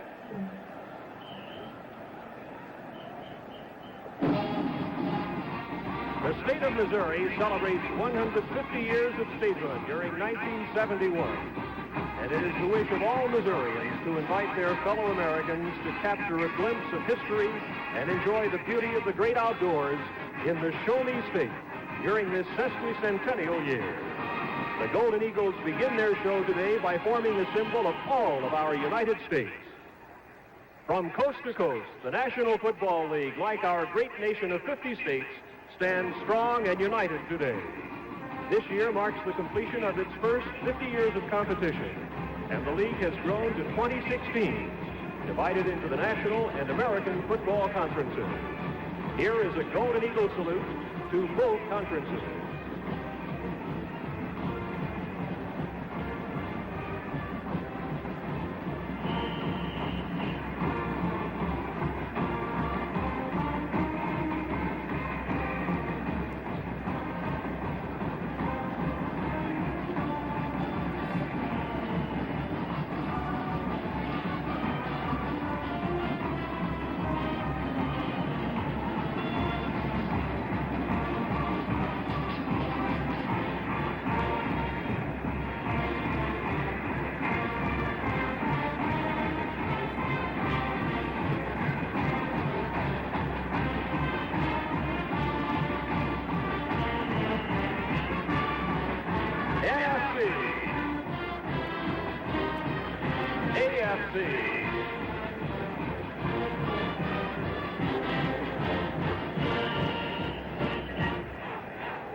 During the past years, the Golden Eagles' next maneuver has received nationwide acclaim. The band prepares to present its Times Square marquee as it marches into its lineup position.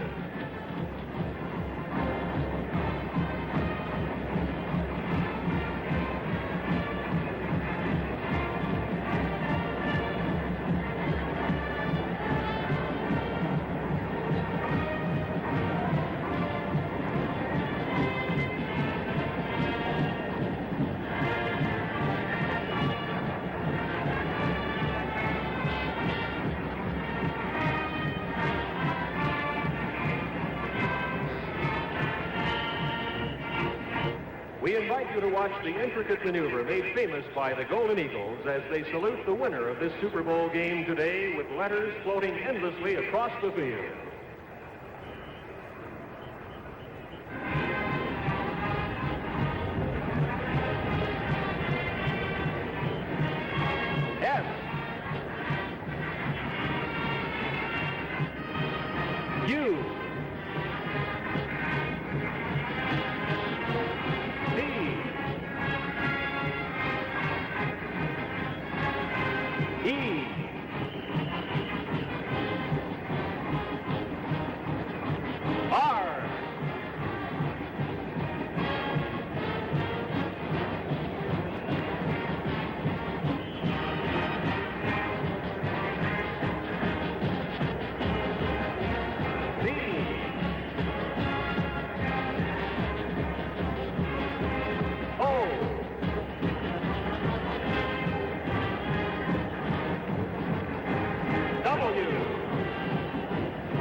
In a map outline of the United States, we salute the 26 great NFL teams and the cities they represent as they are spread across this great land of ours.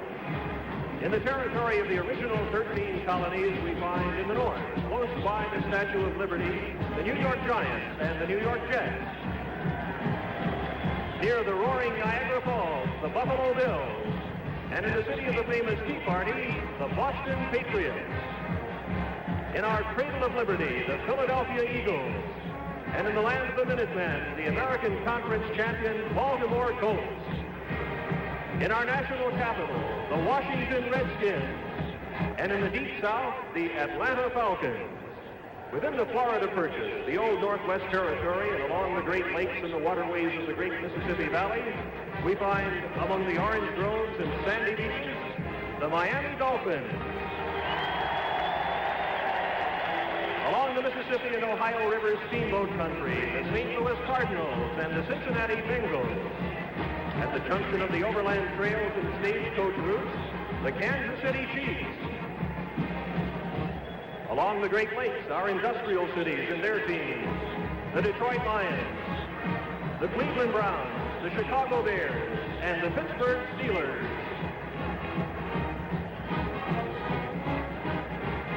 In the winter wonderland of the Paul Bunyan country, the Minnesota Vikings and the Green Bay Packers.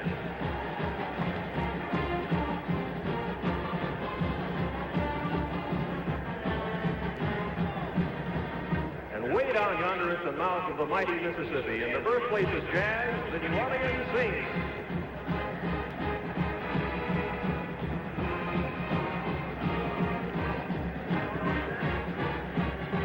In the Lone Star State of Texas, land of the cowpokes and oil wells, the Houston Oilers and the National Conference champion Dallas Cowboys.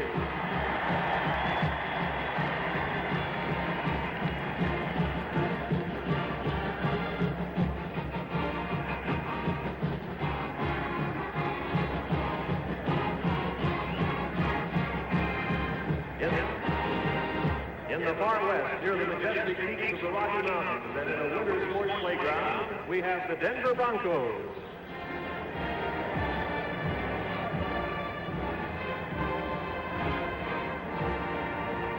And on the West Coast, home of the great movie industry and the Oscars, the San Francisco 49ers, the Oakland Raiders, the San Diego Chargers, and the Los Angeles Rams. As we pay tribute to this National League of Competitive Sport, we reaffirm our faith in the country whose character it represents. Ladies and gentlemen, a voice of America, Miss Anita Bryant.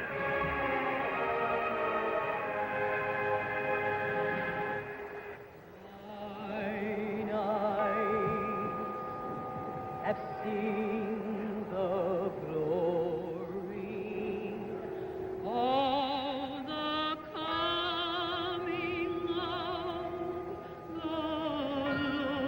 Lord. He is trampling out the vintage where the grapes of wrath are stored. He hath loosed the faithful lightning of his terrible swift sword. His truth is marching on.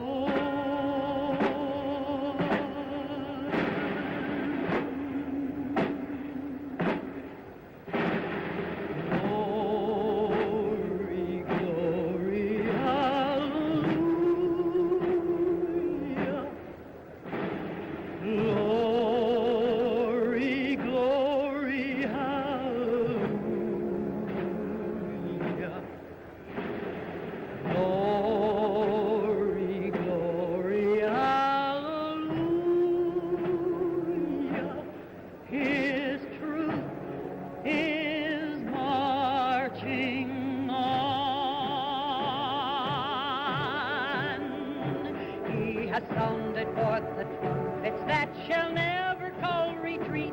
He is lifting up the hearts of men before his judgment seat. Oh, be swift, my soul, to answer him. He jubile at my feet while God is marching on. Glory, glory, hallelujah. Glory, glory, hallelujah. Glory, glory, hallelujah. His truth is marching on.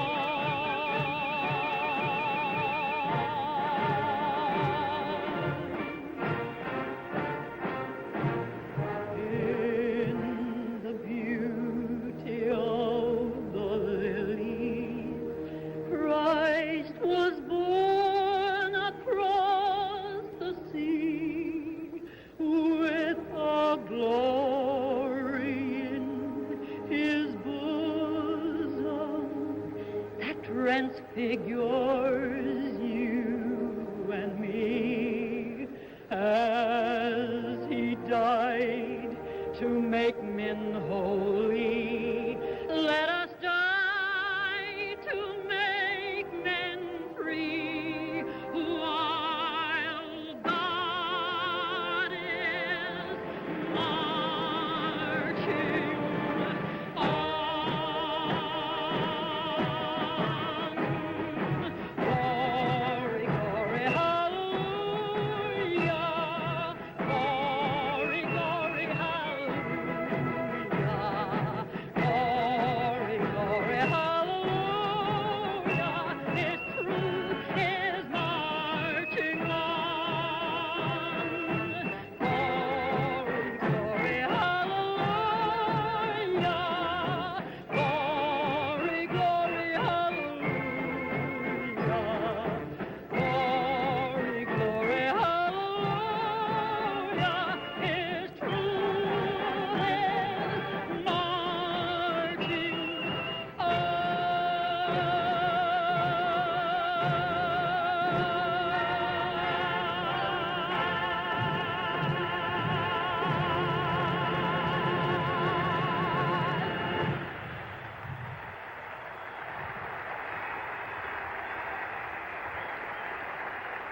Today's pregame and halftime show was produced by Ernest E. Seiler, Executive Vice President of the Orange Bowl Committee. Our cast was the Southeast Missouri State College Band.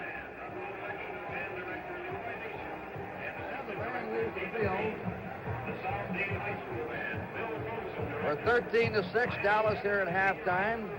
We've got the official statistics for the first half. Each team had 6 first downs. Baltimore had the most offensive yardage, most of them on one play, a 76-yard pass play, 154 yards to 135 yards for Dallas. And rushing, Baltimore only 19 yards rushing, 49 for Dallas. And passing, Baltimore 135 to 86. We have a wrong statistic here. The turnovers are the key to the first half. 2 interceptions by Dallas, and Baltimore's fumbled the ball away twice. They have here only 1 fumble, but Gardine fumbled a punt away and Unitas fumbled. Dallas has not had a turnover. They have played mistake-free ball, and of course the big ending of the half when Baltimore had the ball on the Dallas 2-yard line with a 1st and goal to go and couldn't punch it in. Well, as you point out, it really has been a matter of turnovers. Baltimore has stopped the Dallas running game, I would say, fairly well. 49 yards is holding that particular running offense pretty good. And also Dallas has held the Baltimore passing with the exception of that long pass play that resulted in the controversial, I'm sure, play from the Dallas Cowboys standpoint. Johnny Unitas passing to Eddie Hinton. This is the play, Unitas going back. He'll be passing for Eddie Hinton. Hinton will touch the ball. It'll be tipped up in the air. The Cowboys' Cornell Green also was in on the play, and the official said that he had also tipped it before it landed in the Colts' John Mackey's hands. Mackey, number 88, will catch it as he continues on. And there's Mackey just about ready to haul it in, and this was the long touchdown play that the Dallas Cowboys, I'm sure, were quite concerned about as to whether it was actually tipped by their Cornell Green or not. But thus far, it has been a matter of who's made the fewest mistakes.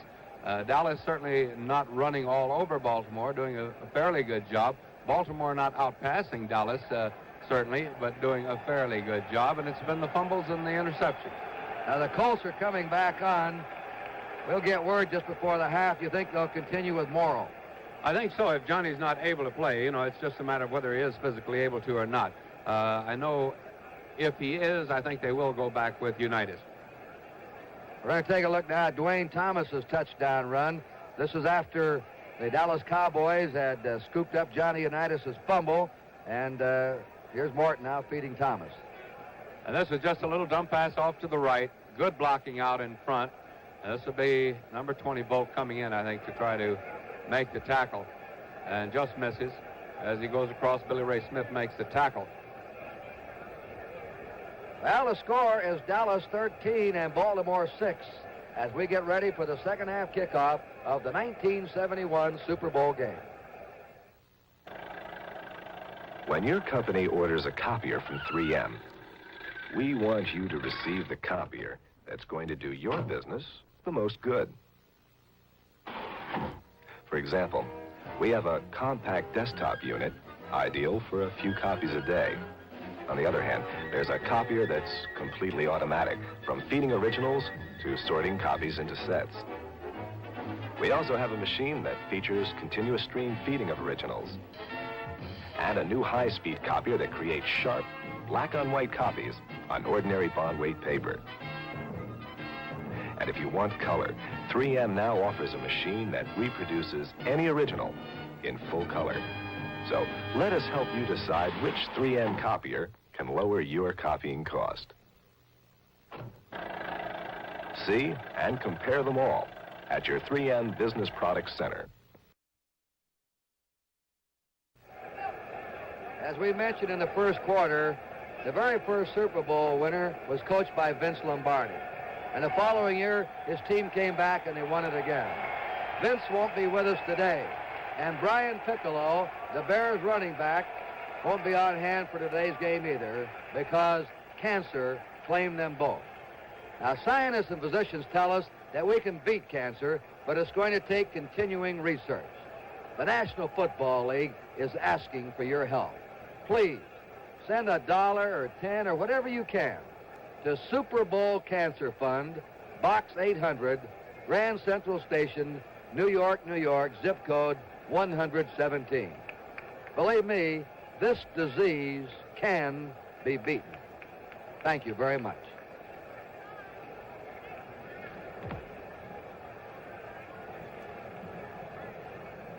There's Tom Landry Kyle, you played with Tom Landry. Tell us about him. Well, you know, a lot of people, I think, have the wrong impression of Tom because he's so serious usually. But he is really, I think he has a very dry sense of humor, a very dry wit. But what makes him so serious is that, you know, he's calling the plays, and he is always a play or two ahead of what's happening on the field. And he can't go around being a cheerleader, patting guys on the back and saying nice going. He is constantly thinking about what's going on. Both are quiet men. Don McCafferty is not a holler guy. He's a private man. But when he says something, he means it. He's had the complete respect of his players this year. Baltimore is going to receive on your right. Mike Clark will kick off from your left. $15,000 per man for the winner of this game. $7,500 for the loser. If it's a tie, we'll have a sudden death. Here's the kick by Clark. Duncan fields it on the 7. He's to the 20. Oh, he fumbles, and he was really racked up, and the ball, he was hit by Claxton Welch, who jarred the ball loose. That's the 5th Baltimore turnover. Dallas ball.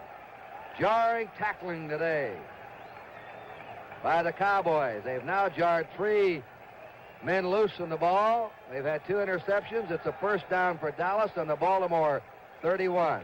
And remember in the Super Bowl here 2 years ago, New York Jet leading 7-0. Baltimore got the ball at the start of the second half, and Tom Matty fumbled it away.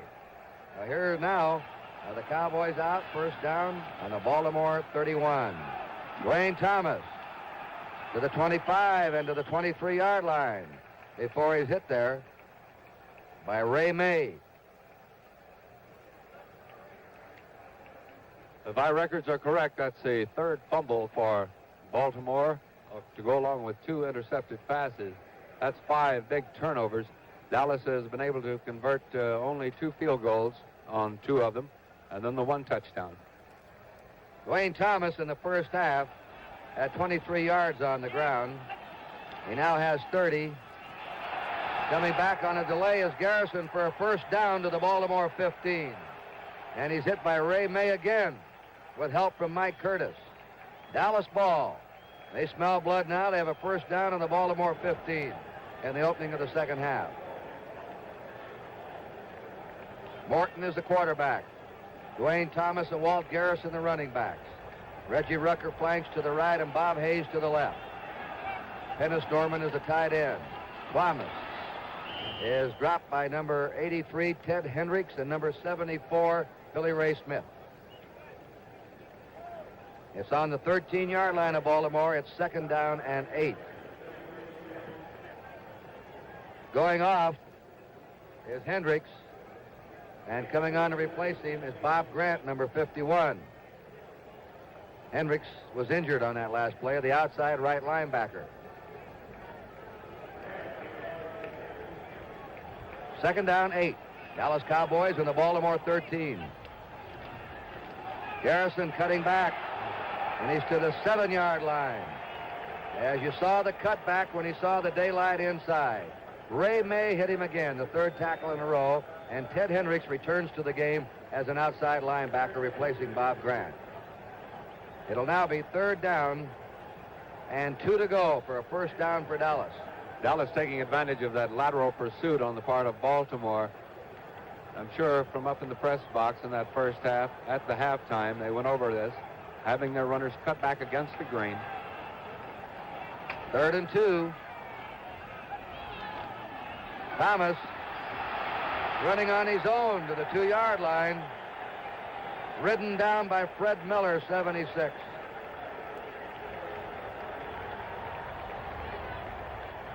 Here's another look at it, as you would look at it from the end zone. Brought down by Fred Miller, and Miller, I think, giving him the tackle from the angle in which he was pursuing him, gained another yard for Dallas. Calvin Hill comes in now.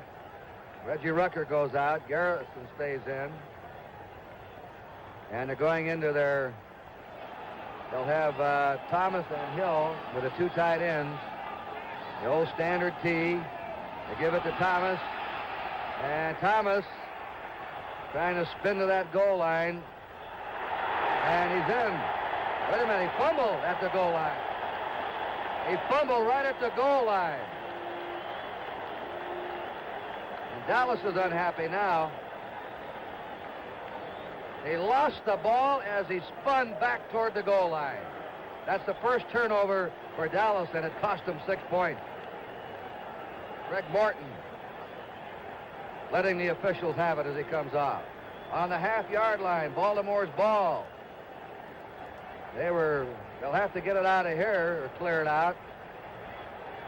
If they had been scored on, they were in serious trouble early in the second half. They're still in trouble. Nowatzki out to his 3-yard line as Earl Morrill's trying to get some running room. Here's the fumble, Kyle. That fumble again. And as they're driving in, this is Thomas trying to spin around. And there goes the ball down. And it looked like Billy Ray Smith, 74, recovered it. Or Mike Curtis, one of the two in that pileup. Second down, 8 to go. Baltimore on their 3-yard line. They're trailing 13-6. Boulash trying to find an opening. He just can't get any running room today. The big rookie from TCU who's going to get married next Saturday. Now down to Bill Ennis. Let's quickly go down to Bill Ennis. Kurt, Earl Morrill is the quarterback. As you know, Johnny Unitas has not come back out on the field. Right now, we understand from the Baltimore bench he is having his ribs x-rayed, and it is not known at this time whether he will be back or not. But right now, this ball game is in the hands of Earl Morrill. Back up to you. We'd say it would be doubtful. Unitas said in the first half, we said earlier, I'm all right, but he really got a crack from George Andre. You damage those ribs. Very painful condition. Third down now and 4. Baltimore on their 7-yard line. And roaring through goes Norm Boulash out to his 14. A first down for the Colts. Boulash. Interesting story about him. Watch this blocking. Curry going off to his left. Wrestler making a little short trap, number 62. And Boulash right between. Just a short trap. The left guard and the center. And Boulash leaves the game. He's replaced by Sam Haverlack, number 17. First down, Baltimore in their 14. Now they've got some operating room. Earl Morrow, pump faking.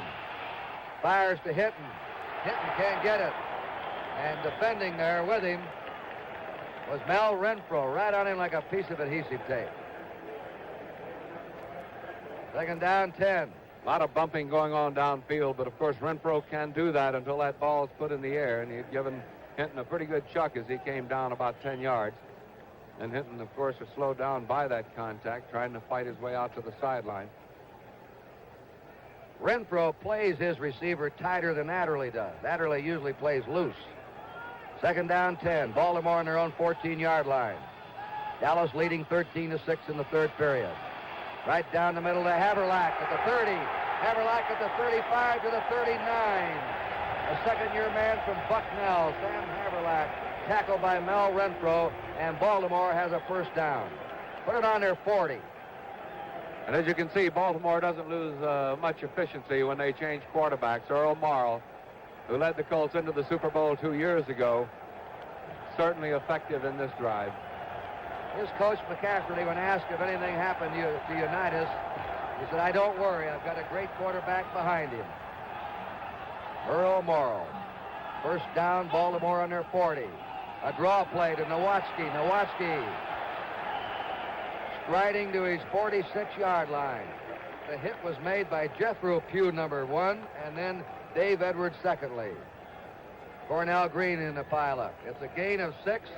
Second down, 4 to go, and this drive started at the Baltimore half-yard line. And a smart call by Morrill. He's trying to cut down that tremendous charge by the Cowboy front four. Lilly, Pugh, Cole, Andre, trying to give them an off-speed play. Morrill now is 3 out of 6 in the game. Feeds it to Haverlack. Haverlack's to his 48-yard line. Dave Edwards, the outside left linebacker of Auburn, an 8-year man, brought him down. The Dallas linebackers are not big. They're among the smallest in pro football, but they're very, very quick. Third down, and a foot to go. Don McCafferty brings Eddie Hinton out. Haverlack comes out. Now they want some power in there. The extra tight end's gone in. And Bulash is back in. On the 49-yard line of Baltimore, 3rd and a foot. And he's at the 50. Looks like he has a first down, Bulash. We pause briefly for station identification. This is the NBC Television Network. Inquiry with Sheriff Peter Pitches at 5 on KNBC Los Angeles. This is Kurt Gowdy, Kyle Rote, and Bill Ennis from the Super Bowl. A first down for the Baltimore Colts. Eddie Hinton comes back in as flanking back. Tom Mitchell, a tight end, leaves the game. Baltimore on their 50-yard line, or just nudging into Dallas territory. Where the ball is resting now is emblematic of the Vince Lombardi Trophy, which will be the official trophy for the Super Bowl winner. And its outline is on the field in silver and black. You'll see it in the winner's clubhouse after the game. Morrow going to the sideline to Jefferson, and it's incomplete. Herb Adderley and Jefferson scrambling for the ball. Adderley, a great running back at Michigan State. The late Coach Lombardi said, "I nearly made a mistake and put that boy on offense. Luckily, I got him on defense where he became one of the greats." Action will continue here at the Super Bowl. The score, the Dallas Cowboys 13, the Baltimore Colts 6. Razor blade shimmy. You can't see it happen on your face, so I'll show you what it's like on this bar of soap. Double-edged blade shimmy, because the razor doesn't hold them very firmly. Band razors don't make shaving any smoother. They have a shimmy all their own. Fortunately, there's the Schick injector system, with a razor that locks the blade in this tight. That controls the shimmy, so you shave your whiskers much smoother, more evenly. The Schick injector system. Try it. To the Equitable agent, no two people are alike. Is there anyone else in the whole human race with your kind of style and your kind of grace? No two people are exactly alike. And that's what the Equitable agent never forgets. All his training and thinking are shaped around you and your life insurance needs.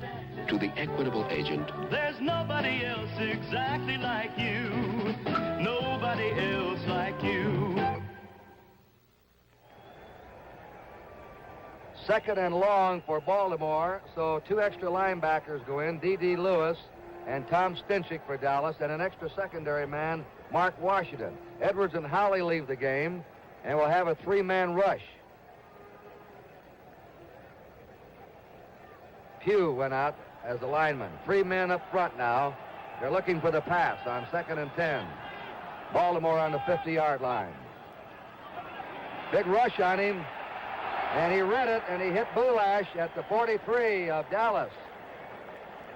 They were blitzing on it with a 3-man prevent. Charlie Waters making the tackle.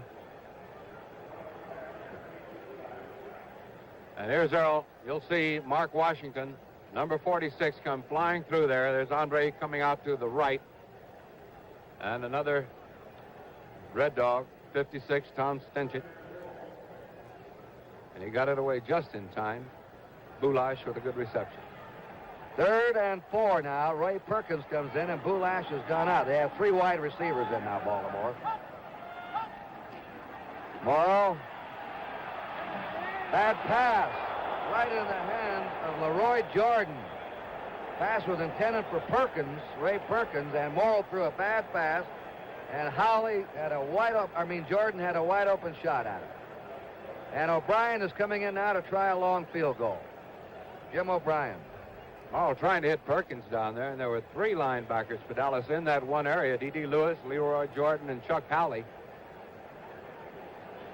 This will be a 52-yard field goal attempt by Jim O'Brien. Earl Morrill is holding, and back is Mel Renfro as the safety man for Dallas. The kick is up there, and it is fading to the left.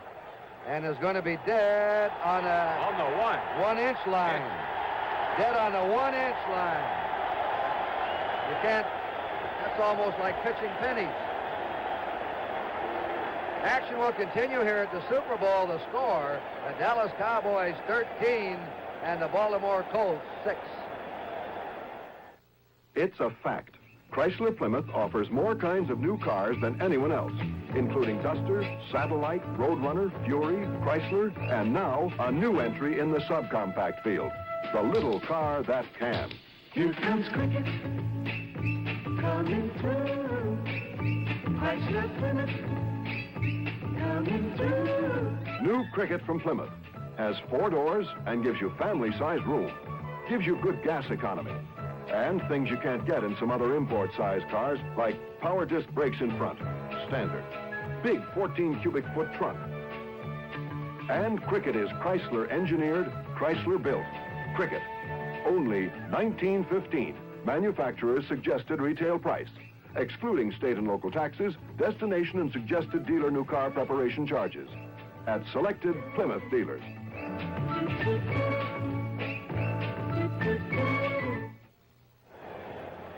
On that kick by O'Brien, looked like Mel Renfro blew it. He thought the ball was going in the end zone. He could have picked the ball up on the 1 or 2 yard line and maybe run it back 15 or 20 yards, Kyle. And they had it on the Baltimore 6-inch line a moment ago. Now they're on their 1-inch line. So now Dallas is pinned back against their own goal line as Craig Morton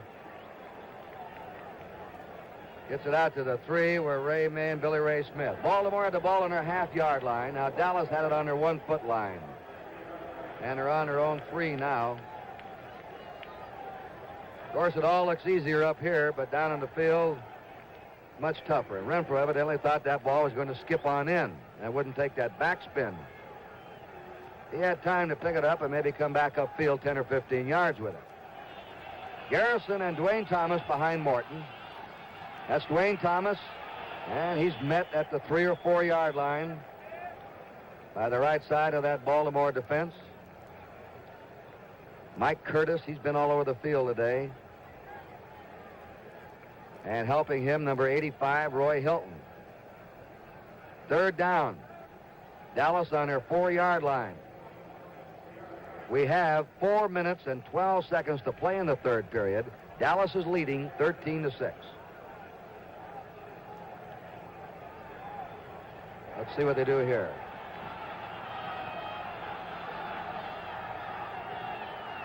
They put Reggie Rucker in motion, the flanker. They stop the play at the 3. And nearly jumping off was Billy Ray Smith. Roy Hilton making that tackle in the Cowboys' backfield. Came across very strong. So it's 4th down now. The punting team is on, and Baltimore has a real shot now at some field position. You know, Baltimore has not tried to block a punt yet. They've just been holding up that Dallas team, but they have them backed up in this end zone. We'll see if they try and get in and block it. Gardine is the safety man. Ron Whitby punting. It's a good kick. Gardine takes it on the 48 of Dallas, trying to get outside.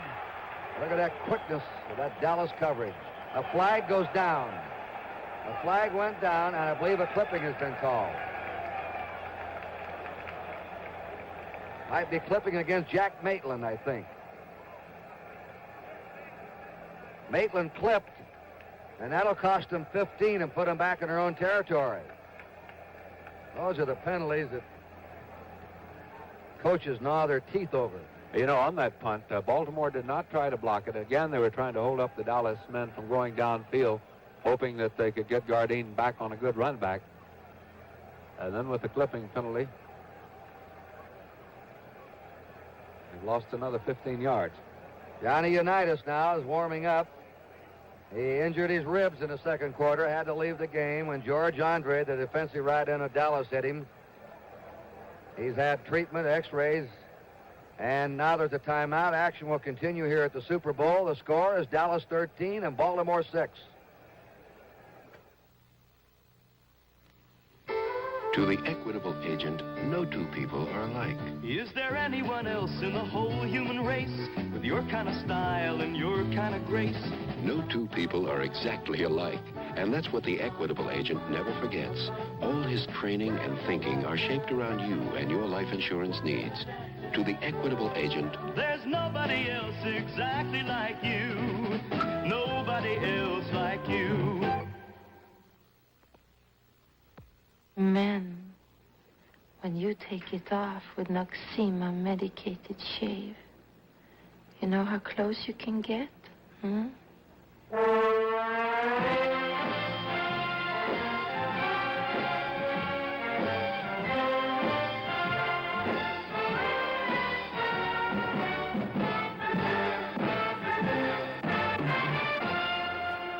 This close.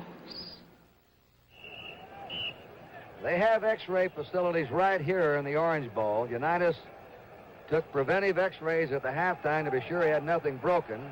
He has damaged ribs, but maybe he'll be back in. 1st and 10 for Baltimore on their 39-yard line. They're trailing 13-6. They give the ball to Nowatzki. Nowatzki hit right along the line of scrimmage. Coming up was Herb Adderley, a deadly tackler on the outside to dump him. Let's go down to Bill Ennis. Kurt, the report on Johnny Unitas is that he does have a very, very slight hairline fracture in the right rib cage, and it is very doubtful he will see any more action this afternoon. However, he is heavily taped, and he is back out on the field. Now, let's go back upstairs. A hairline fracture in the rib cage for Unitas. He's heavily taped, as Bill Ennis said. Doubtful if he'll be back. 2nd down, 9. So it's up to Earl Morrill now, the other veteran quarterback. Morrill is going deep. He's got Nowatzki wide open. Nowatzki at the 15. Right down the middle, and he had him wide open as he came out of the backfield. And here we'll take a look at it. That's Bulash, 36 in the backfield, staying in. Nowatzki circled around his left end, right down in the open.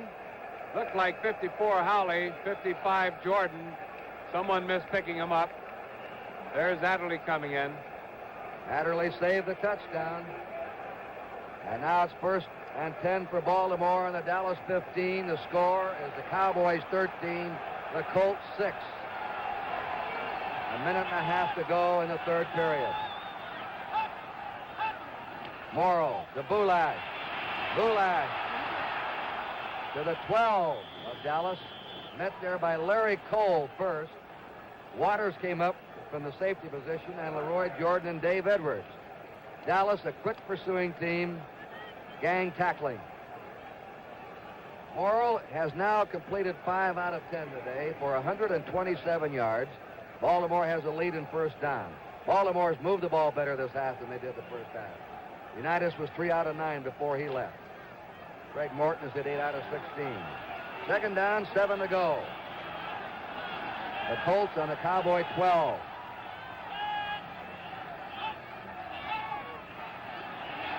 Quarterback draw. And he's to the 11, and that's it. Jethro Pugh around the ankles, nabbed him, number 75. And saved the day with that little ankle tackle, too, because it looked like Earl was being, if he could have gotten by him, he could have picked up one other blocker downfield. Looked like Bob Vogel, 72, might have been out in front. Tom Landry nervously pacing those sidelines. The clock is moving with 20 seconds to go in the 3rd period. Don McCafferty just looking up at the clock. Tom Matty, the injured halfback who's shading his eyes with the sun. They may not get this play off. There's the gun. That's the end of the 3rd quarter in the 1971 Super Bowl game with a score. The Dallas Cowboys 13, the Baltimore Colts 6. The Goodyear Custom White Tread Polyglass Tire. Portland, you still got a good 3 hours, lady. Thank you. Polyglass is mileage. Wow, those lights.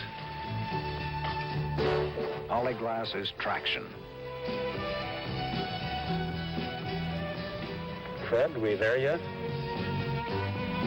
Polyglass is strength. This is the Goodyear Custom Wide Tread Polyglass tire. Inside, 2 fiberglass belts, plus today's most preferred tire body cord, polyester, pioneered by Goodyear. Traction. Strength. Long mileage, too. Polyglass is value. And remember, if it doesn't say Goodyear, it can't be Polyglass. 2 million people in Pakistan are faced with starvation, exposure, disease. The Pakistan flood was the worst natural disaster of this century. It will be a greater disaster if we don't care. Whatever amount you can to save the survivors, Pakistan Relief Fund, Box 1670, Washington, D.C., 20013. So this is Kurt Gowdy, Kyle Rote, Bill Ennis. We're going out of the 4th quarter of the Super Bowl. Baltimore had the ball on the Dallas 2-yard line at the end of the first half. 4 cracks couldn't take it over. Now they're threatening again. One interesting thing, Baltimore has been a conservative team. No gimmicks today. During the year, they've always had a trick play or two in the game. They have not used a gimmick or trick play in this game yet. On 3rd down, Morrell's pass is intercepted in the end zone.